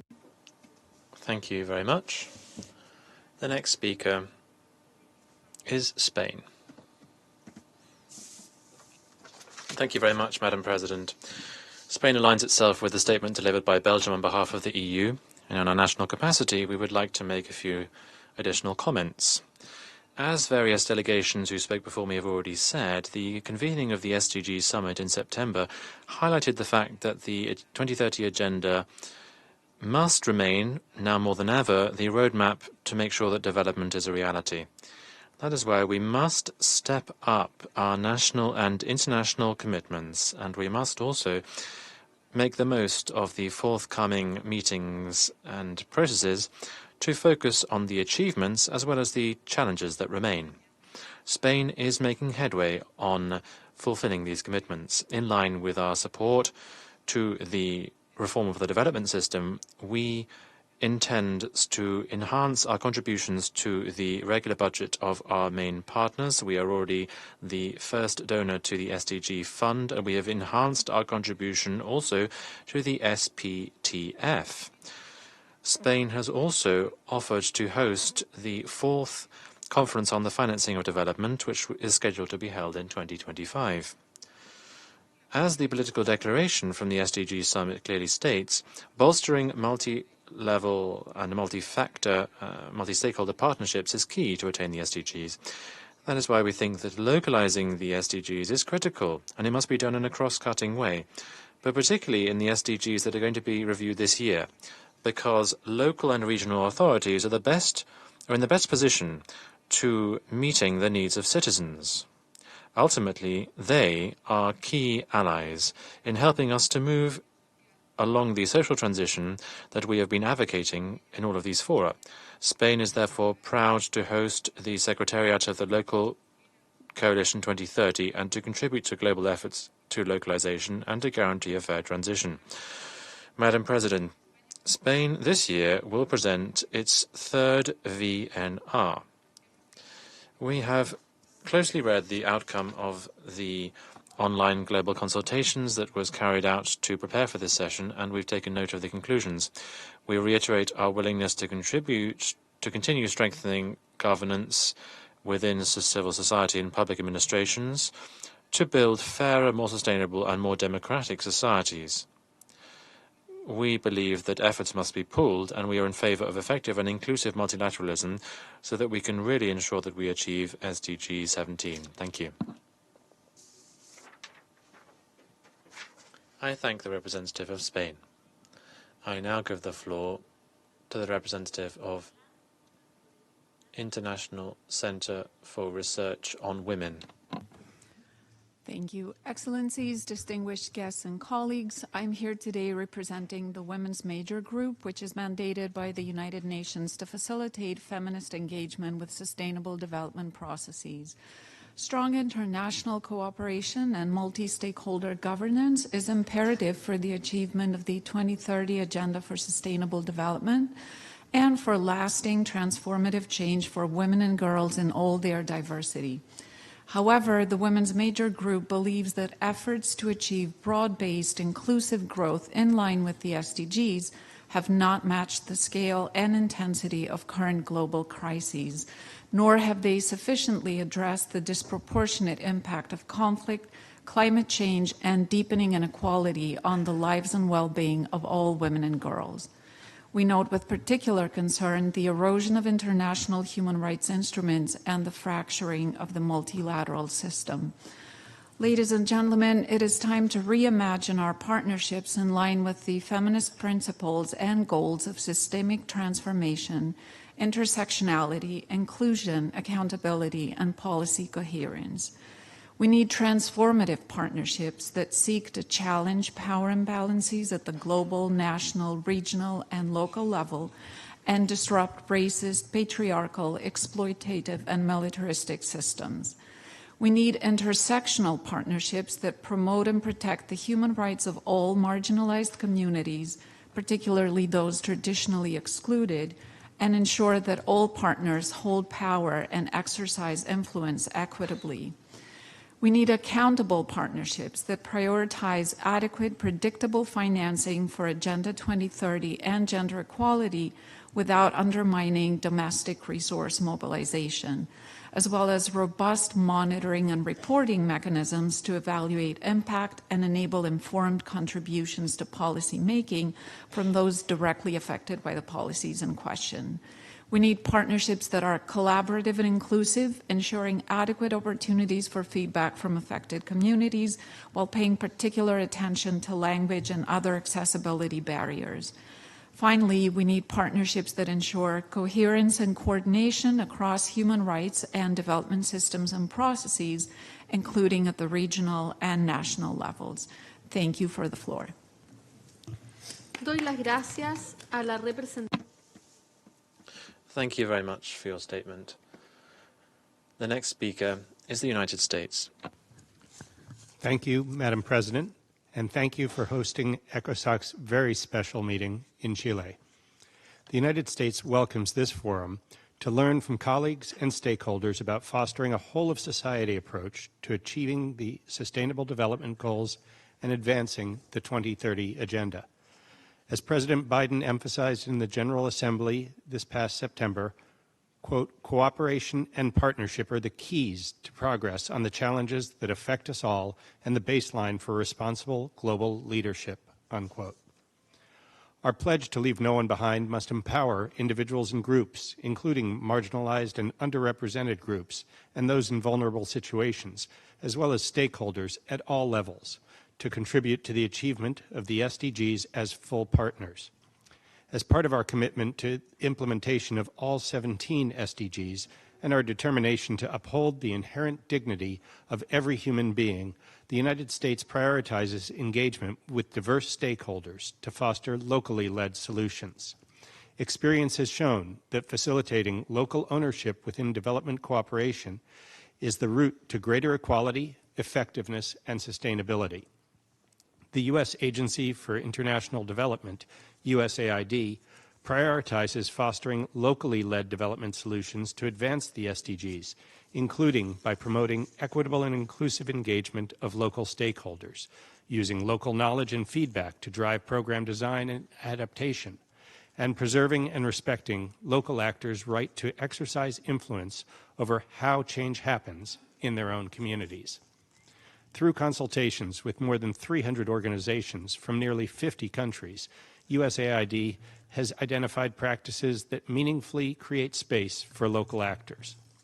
The U.S. Millennium Challenge Corporation also champions locally led solutions, helping governments develop projects in broad consultation with civil society, the private sector, and other stakeholders.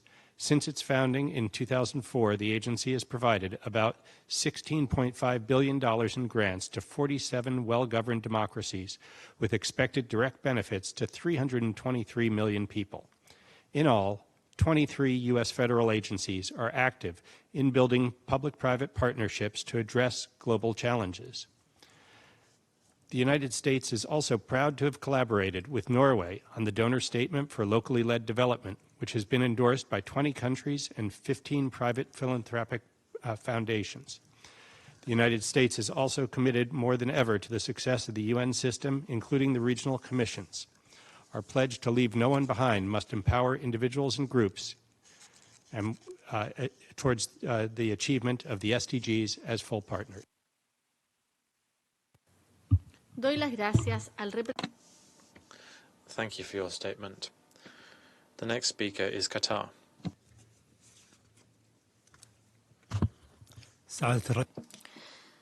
Madam President, Excellencies, ladies and gentlemen, allow me at the outset to express my appreciation for your efforts to organize this forum. This is an excellent opportunity to reaffirm our commitment and our joint efforts to address challenges in a more effective way, to shed light on innovative partnerships and procedures to promote the 2030 SDG agenda. Excellencies, last September, the leaders of the world during the 2023 SDG Summit adopted a political declaration through which they reaffirmed their commitment to promote global, regional, national, and local partnerships for sustainable development and the inclusion of all relevant stakeholders They also refer to the importance of this contribution to the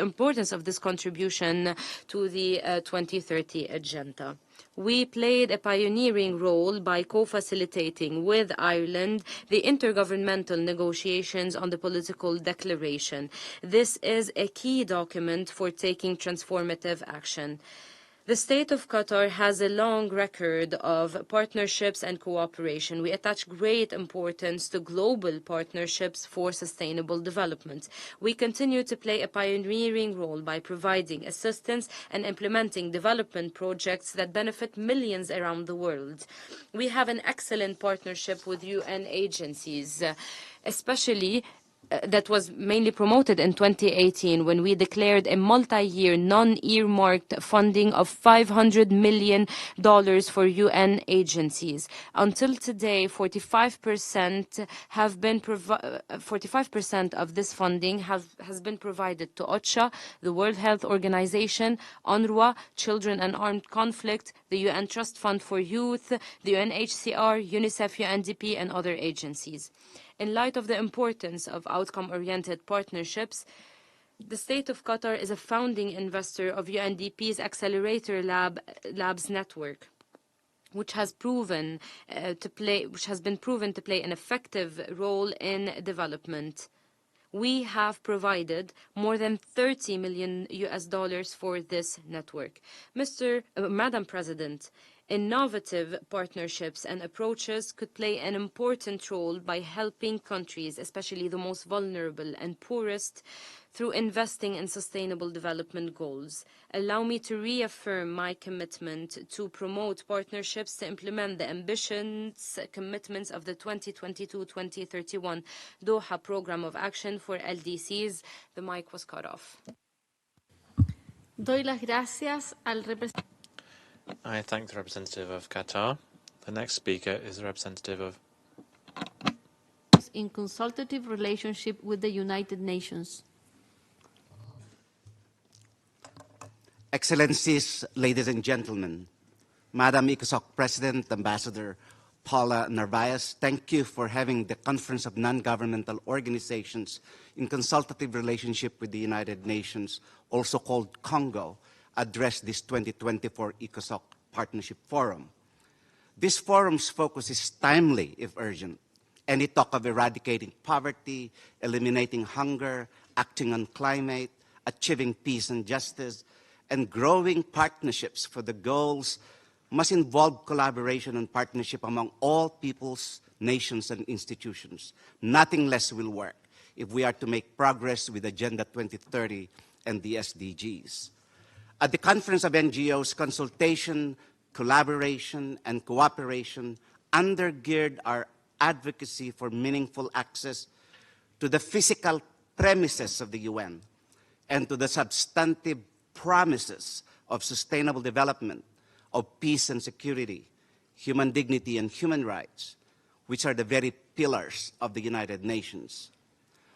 Over the years, as President of Congo, I have advocated for NGOs and civil society to be assured of time and space to address UN bodies, especially UCOSOC.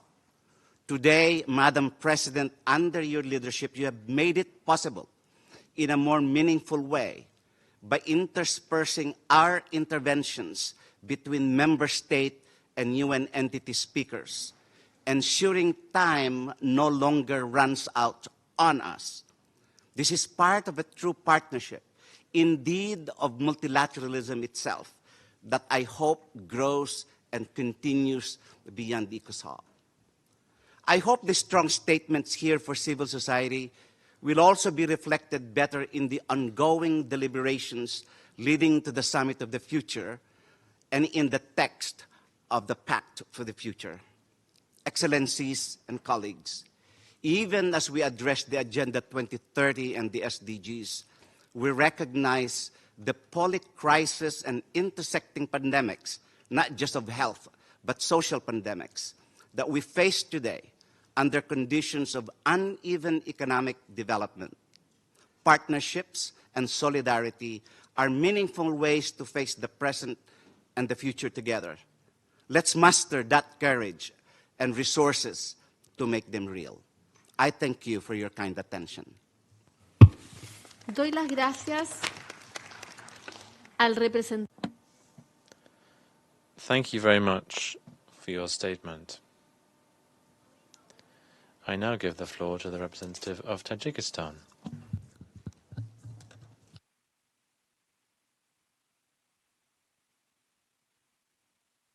Thank you, Madam President. My delegation wishes to express its gratitude to you for convening this important meeting and bringing together member states and other key stakeholders to seize the opportunity to mobilize partnerships in support of 2030 agenda and its sustainable development goals. Tajikistan is fully aware of the transformative and potential of SDGs. We have made significant strides in aligning our national development strategies with SDGs and have integrated their principles into our policies and programs. Despite the unprecedented complexity of the modern world as well as climate change and its negative impacts, Tajikistan has an average of 70% of the best possible result of 17 Sustainable Development Goals for 2021. The greatest progress we have made is on SDG 1. The national poverty rate fell from 83% in 2003 to 21.2% in 2023. To continue this progress, we will be implementing specific measures to reduce poverty rate by 10% during the following 7 years. On other SDGs on track include access to clean water and sanitation, affordable clean energy, and climate action. International analysis of SDGs shows that SDG 7 has significant multiplier effect on influencing the achievement of other SDGs in Tajikistan, followed by SDG 2 and SDG 17. Madam President, Tajikistan pays special attention to the climate and water issues, and is one of the countries that most vulnerable to climate change impact. Frequent climate-related disasters in all forms of landslides, mudslides, and floods in Tajikistan result in human and infrastructural loss. Over the past decades, Tajikistan has lost thousands of glaciers, which will have significant implications for future food security, water availability, and ecosystems of Central Asia and beyond. We look forward to fulfill mandate of outlined in Resolution 77/158 on International Years of Glacier Preservation 2025 and prepare for International Conference on Glaciers in Tajikistan in 2025. Madam President, allow me to conclude by highlighting that achievement of SDGs require enhanced partnerships at all levels. We must forge strong alliance between the governments, civil society, private sector, and international.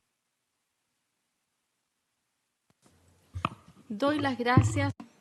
I thank the representative of Tajikistan for his statement. The next speaker is the representative of Sweden.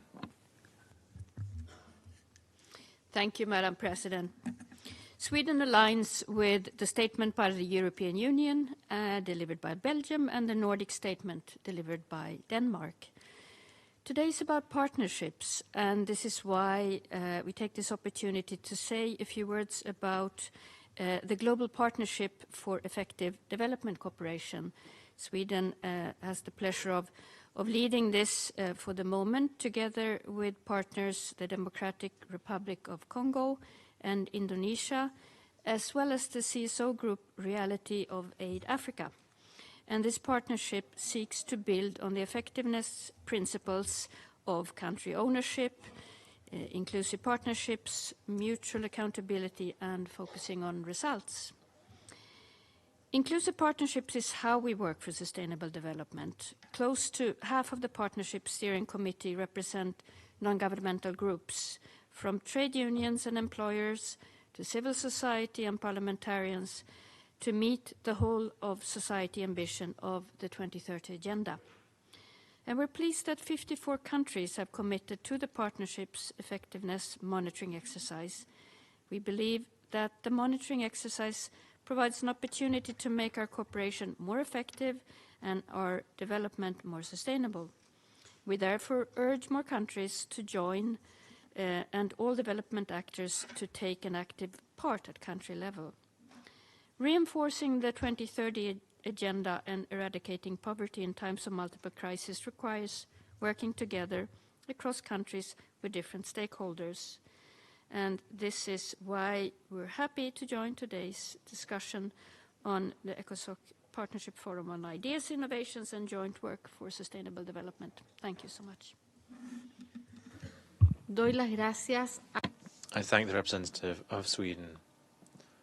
I now give the floor to Foundation for the Rights of Children and Adolescents. Madam President, it's an honor to be here today representing the Bring Foundation and the National Commission for the Sustainable Development Goals of Brazil. We advocate for inclusive and high-quality education, the promotion of health lives, shared responsibility with the government and private social investment for benefits of childhood. Since the beginning of the implementation of the 2030 Agenda, a Bring Foundation has been guiding the identification of Brazilian challenges related to children through the SDGs.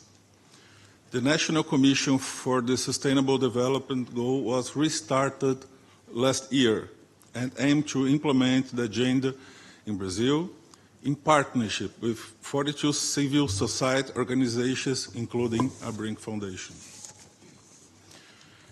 Besides reaffirming the commitment to the agenda, Brazil adopted an innovative approach by voluntarily embracing the 18th goal, ethnic racial equality.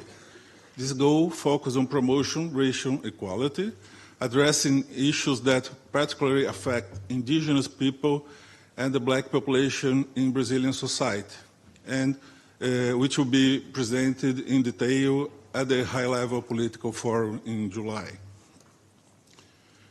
An innovative concept is the social credit, which is similar to carbon credits.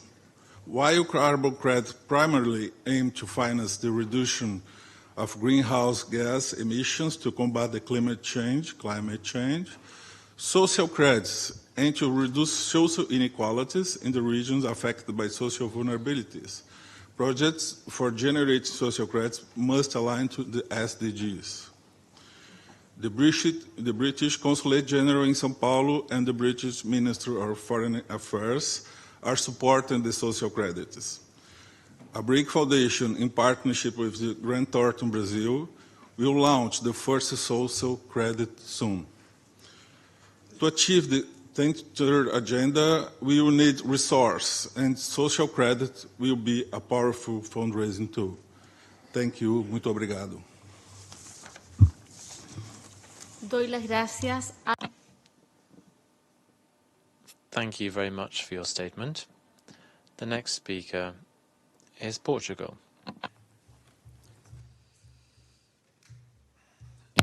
Thank you, Madam President, for giving me the floor, and thank you also to the speakers for their insightful and heartful interventions. They are truly appreciated. We align ourselves with a statement delivered by Belgium on behalf of the EU and its member states, and would like to add the following in our national capacity. Excellencies, with 6 years to go until 2030, we must double our efforts to accelerate progress on the achievement of the SDGs, keeping multi-stakeholder partnerships at the center of the pursuit for sustainable development. This is the spirit that informs Portugal's follow-up to the second voluntary national review and the implementation of its 2030 development cooperation strategy. Indeed, following the presentation of a second voluntary national review last July, Portugal is now drafting a national roadmap for sustainable development 2030. The preparation and implementation of this roadmap is built upon the lessons learned from the second voluntary national review, with enhanced SDG alignment and whole-of-government and society approaches at their heart. Portugal's 2030 cooperation strategy, on the other hand, focuses on the promotion of international partnerships in key areas for sustainable development, as health, education, social protection, but also the environment and climate action, digital governance, and the triple nexus, among others, all of which in support of most vulnerable countries. These are built upon the ownership and leadership of partner countries with a focus on results, inclusiveness, transparency, and mutual accountability, as well as coherence of development policies. Madam President, to conclude, the involvement, mobilization, and diversification of stakeholders in our partnerships must be actively pursued both at home and abroad, as true progress in the achievement of the SDGs can only be achieved through inclusive approaches. You can count on us to continue working with this in mind. I thank you. Doy las gracias. I'd like to thank the representative of Portugal. I now give the floor to the representative of Sri Lanka. I thank you, Madam President, for this partnership forum of ECOSOC as serving as a platform for fostering collaboration, knowledge sharing, and innovative partnerships to advance sustainable development. However, we need to do more when we walk out of this door of this assembly, more than paying lip service to our good intentions, and walk the talk, as Ambassador Bob Ray was pleased to observe, as we speak, because as we speak, 700 million people, that's 10% of the global population, still live in extreme poverty, which means they're surviving on less than $2 per day. Madam President, how do we do it? I ask the question, are we ready to redesign the social safety nets as we want? Are we ready to create more job creation and employment support? Are we ready to enhance education as a key pathway out of poverty? Are we ready, I ask, to offer better health and social services? Are we ready to address gender inequalities? Are we ready to address sustainable development and climate resilience, international cooperation and aid? Because it is important that these measures should be tailored, of course, to the specific context and needs of our countries or community. A holistic and multidimensional approach is therefore necessary, Madam President, to effectively eradicate poverty in times of multiple crises. Madam President, poverty is much more than a lack of income.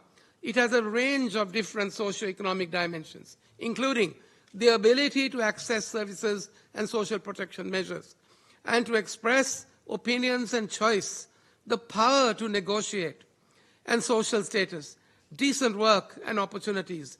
There appears, Madam President, to be no shortage of finance or the encouragement for the proliferation of aggression and conflict and wars, but a great reluctance to its availability to eradicate poverty and to promote peace. We seem to relegate it to an act of charity.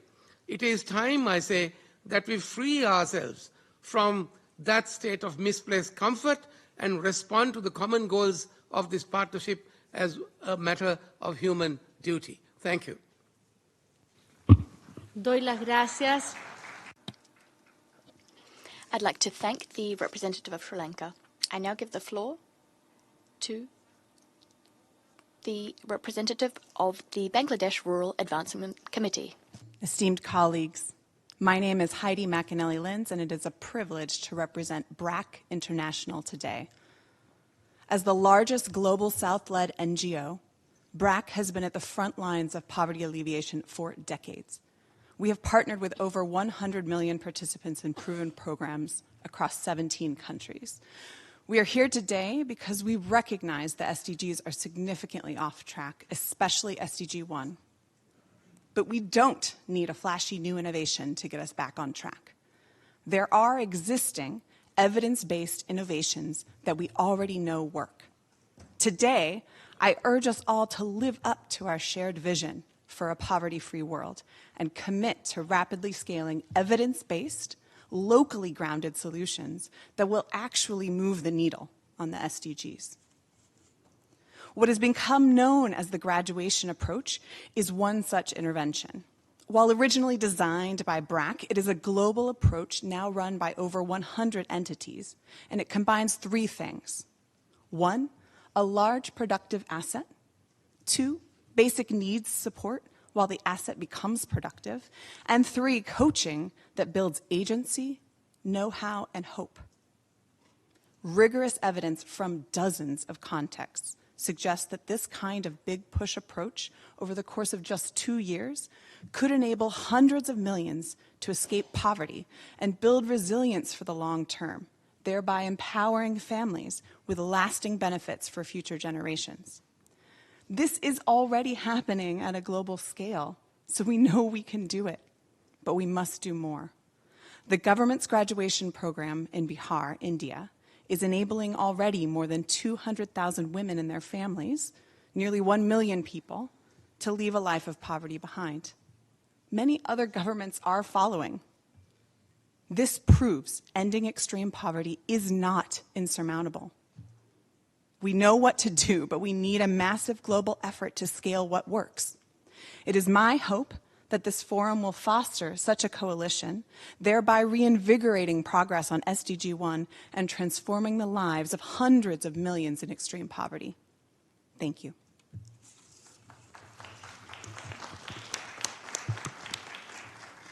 Agradezco a la I'd like to thank the representative of BRAC. I now give the floor to the representative of Brazil.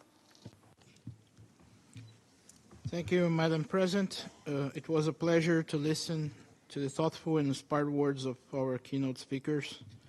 The Partnership Forum constitutes an excellent opportunity for us to exchange ideas, expectations, and priorities regarding the work ahead of us this year for both the ECOSOC and the HLPF.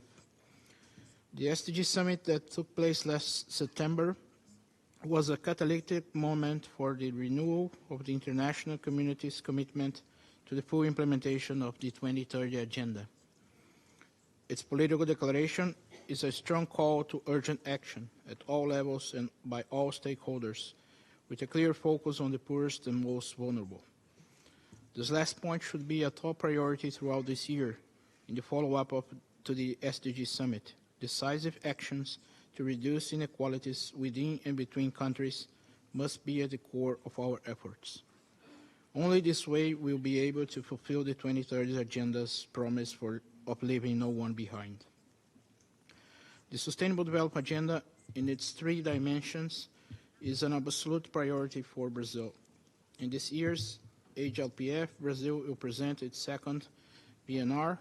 We're firmly committed to the preparatory process for the presentation of our VNR, including by engaging our civil society and all other stakeholders. In fact, last December, our National Commission for the Sustainable Development Goals was formally reestablished, as was already mentioned by the Brazilian stakeholder representative. The Commission includes representatives of federal, state, and local governments, as well as civil society actors, and aims at promoting the domestic implementation of the 2030 Agenda in an integrated and cross-cutting manner. This inclusive configuration of our National Commission for SDGs reflects our belief that the 2030 Agenda as a plan of action for people, planet, and prosperity was not conceived as a document aimed at and limited to bureaucrats. As stressed in the agenda itself, all countries and all stakeholders acting in collaborative partnership will implement this plan. This is the spirit that guides Brazil in its G20 presidency this year. Under the motto building a just world and a sustainable planet throughout 2024, we will coordinate discussions within the G20 with a focus on 3 priority areas: social inclusion and fight against hunger, sustainable development and energy transitions, and reform of the global governance institutions. I thank you. Agradezco al representante. Thank you to the representative of Brazil. I now give the floor to the representative of the Maldives.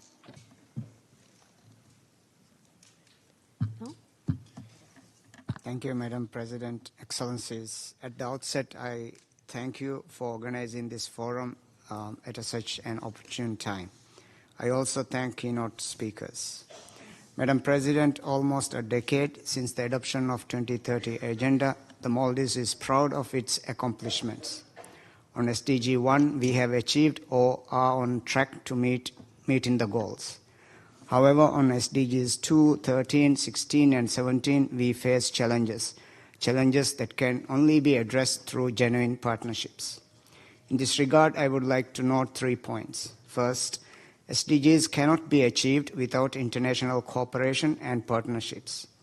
It is this belief that has led the Maldives to co-chair the preparatory committee for the 4th International Conference on SIDS. Work of the preparatory committee are ongoing, and we are happy to note that strong commitment by all member states, UN system and civil society to work together to ensure SIDS can achieve sustainable development. Second, major challenges to achieve sustainable development, especially in SIDS, is lack of data or access to data, and lack of productive capacity. To ensure that sustainable development is achieved, productive capacity must be developed.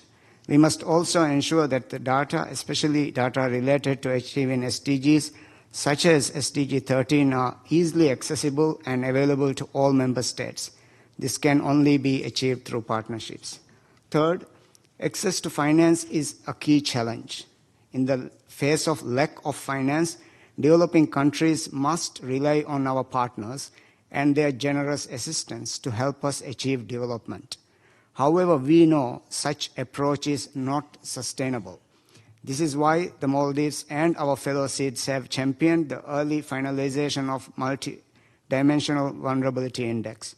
We know the existing international financial architecture is no longer able to assist us in achieving sustainable development.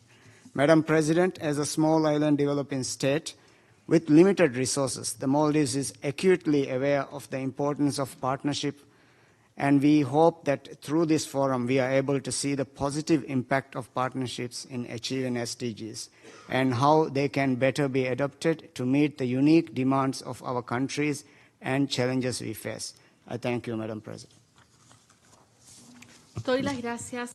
I thank the representative of the Maldives. I now give the floor to the representative of International Electrotechnical Commission. Thank you, Madam Chair. International standards serve as guidelines established by international bodies to ensure the quality, safety, and efficiency of products, services, and systems. Conformity assessment systems determine whether a product, service, process complies with specified standards. Standardization, as a broader concept, provides a common language and framework for all sectors, fostering interoperability, efficiency, safety, and overall quality. International standards and conformity assessment systems form the foundations for the policies and regulations that underpin the SDGs. Aspirations to achieve a just energy transition, quality health and education for all, efforts to achieve net zero, and addressing the complex interconnected challenges embedded in the SDGs cannot be realized without a structured and cohesive international standards framework.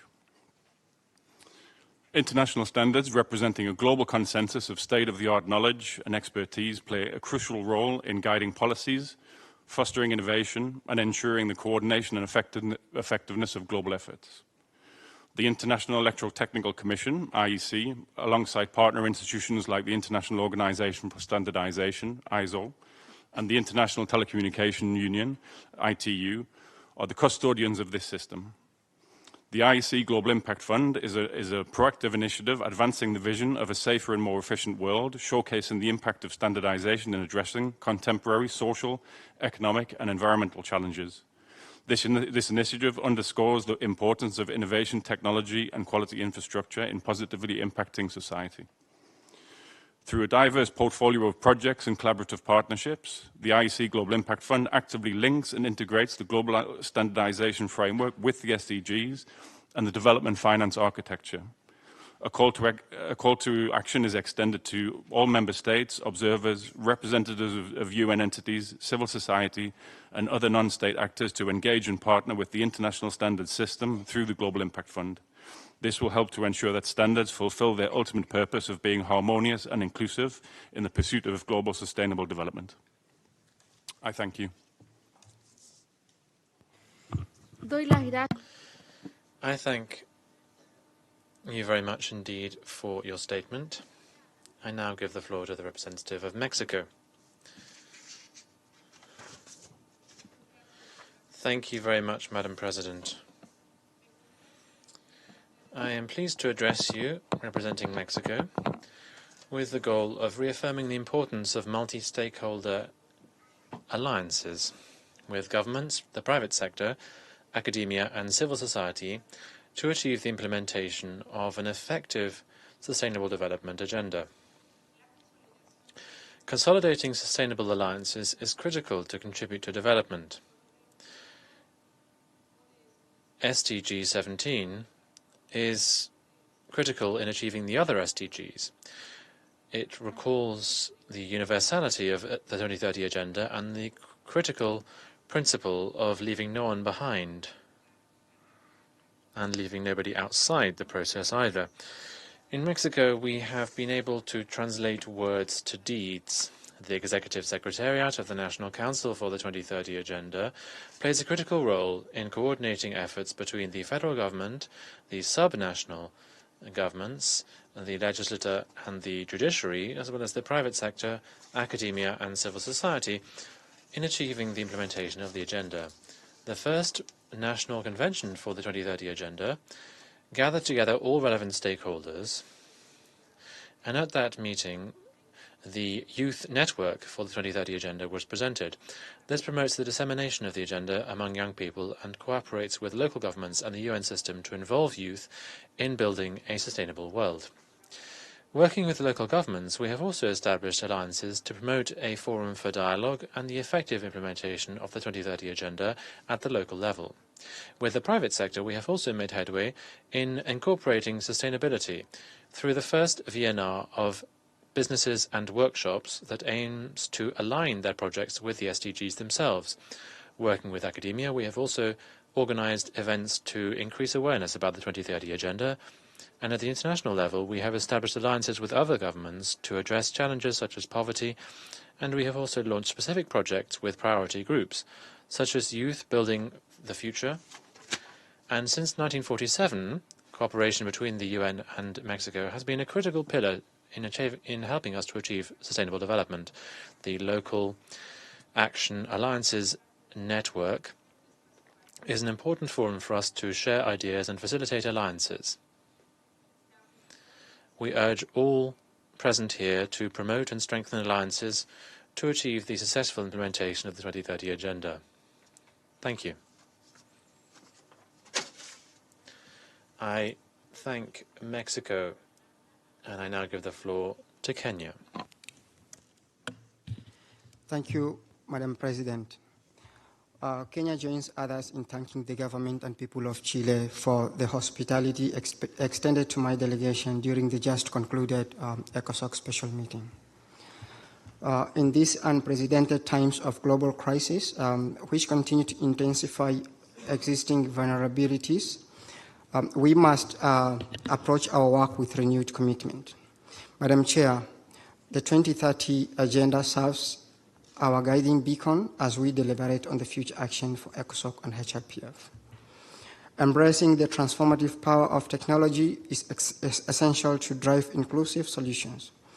Leveraging digital platform, artificial intelligence, and data analytics can address poverty, food insecurity, climate change, while ensuring the benefits of technological advancement reach the most marginalized populations. Strengthening collaboration among governments, the private sector, the civil society is crucial. Innovative public-private partnership can unlock resources, expertise, and technology, accelerating progress towards the SDGs. Strengthening international cooperation is imperative to facilitate the exchange of knowledge, resources, and best practices. Solidarity and collaboration among nations are crucial in addressing the global challenges that we face.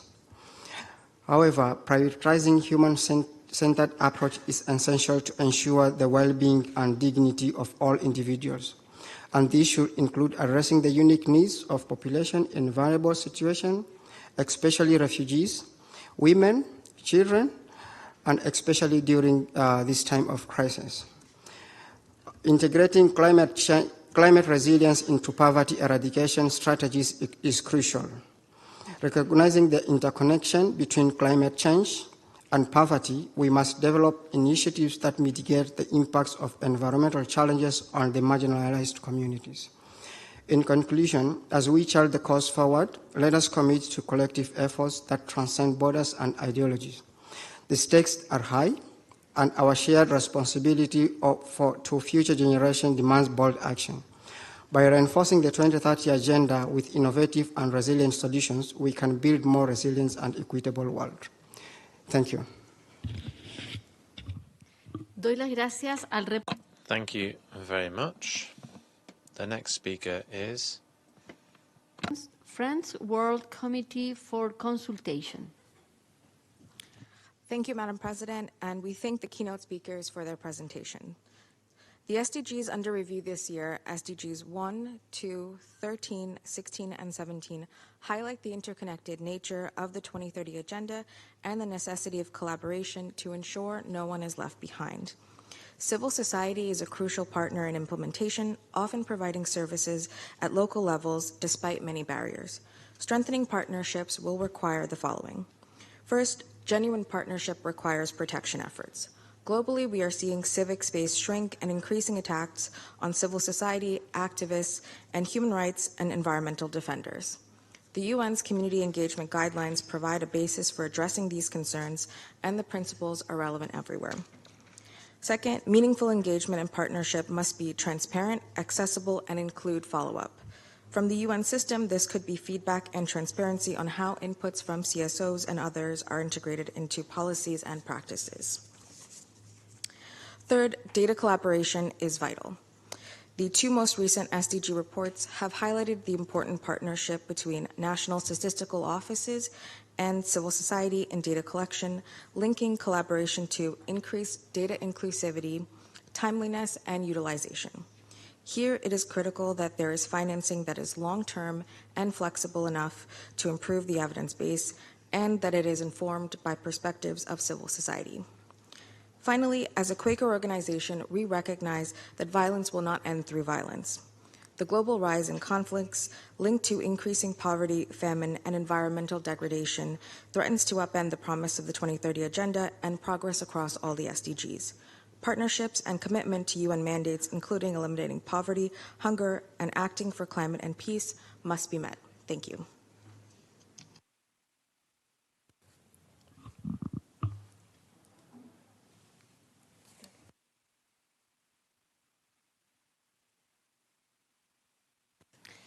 Doy las gracias.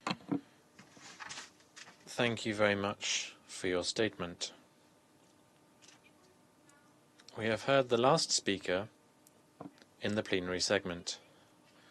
I would like to thank all speakers for their insightful contributions. The forum will reconvene this afternoon at 5:30 p.m. in this chamber for the closing segment.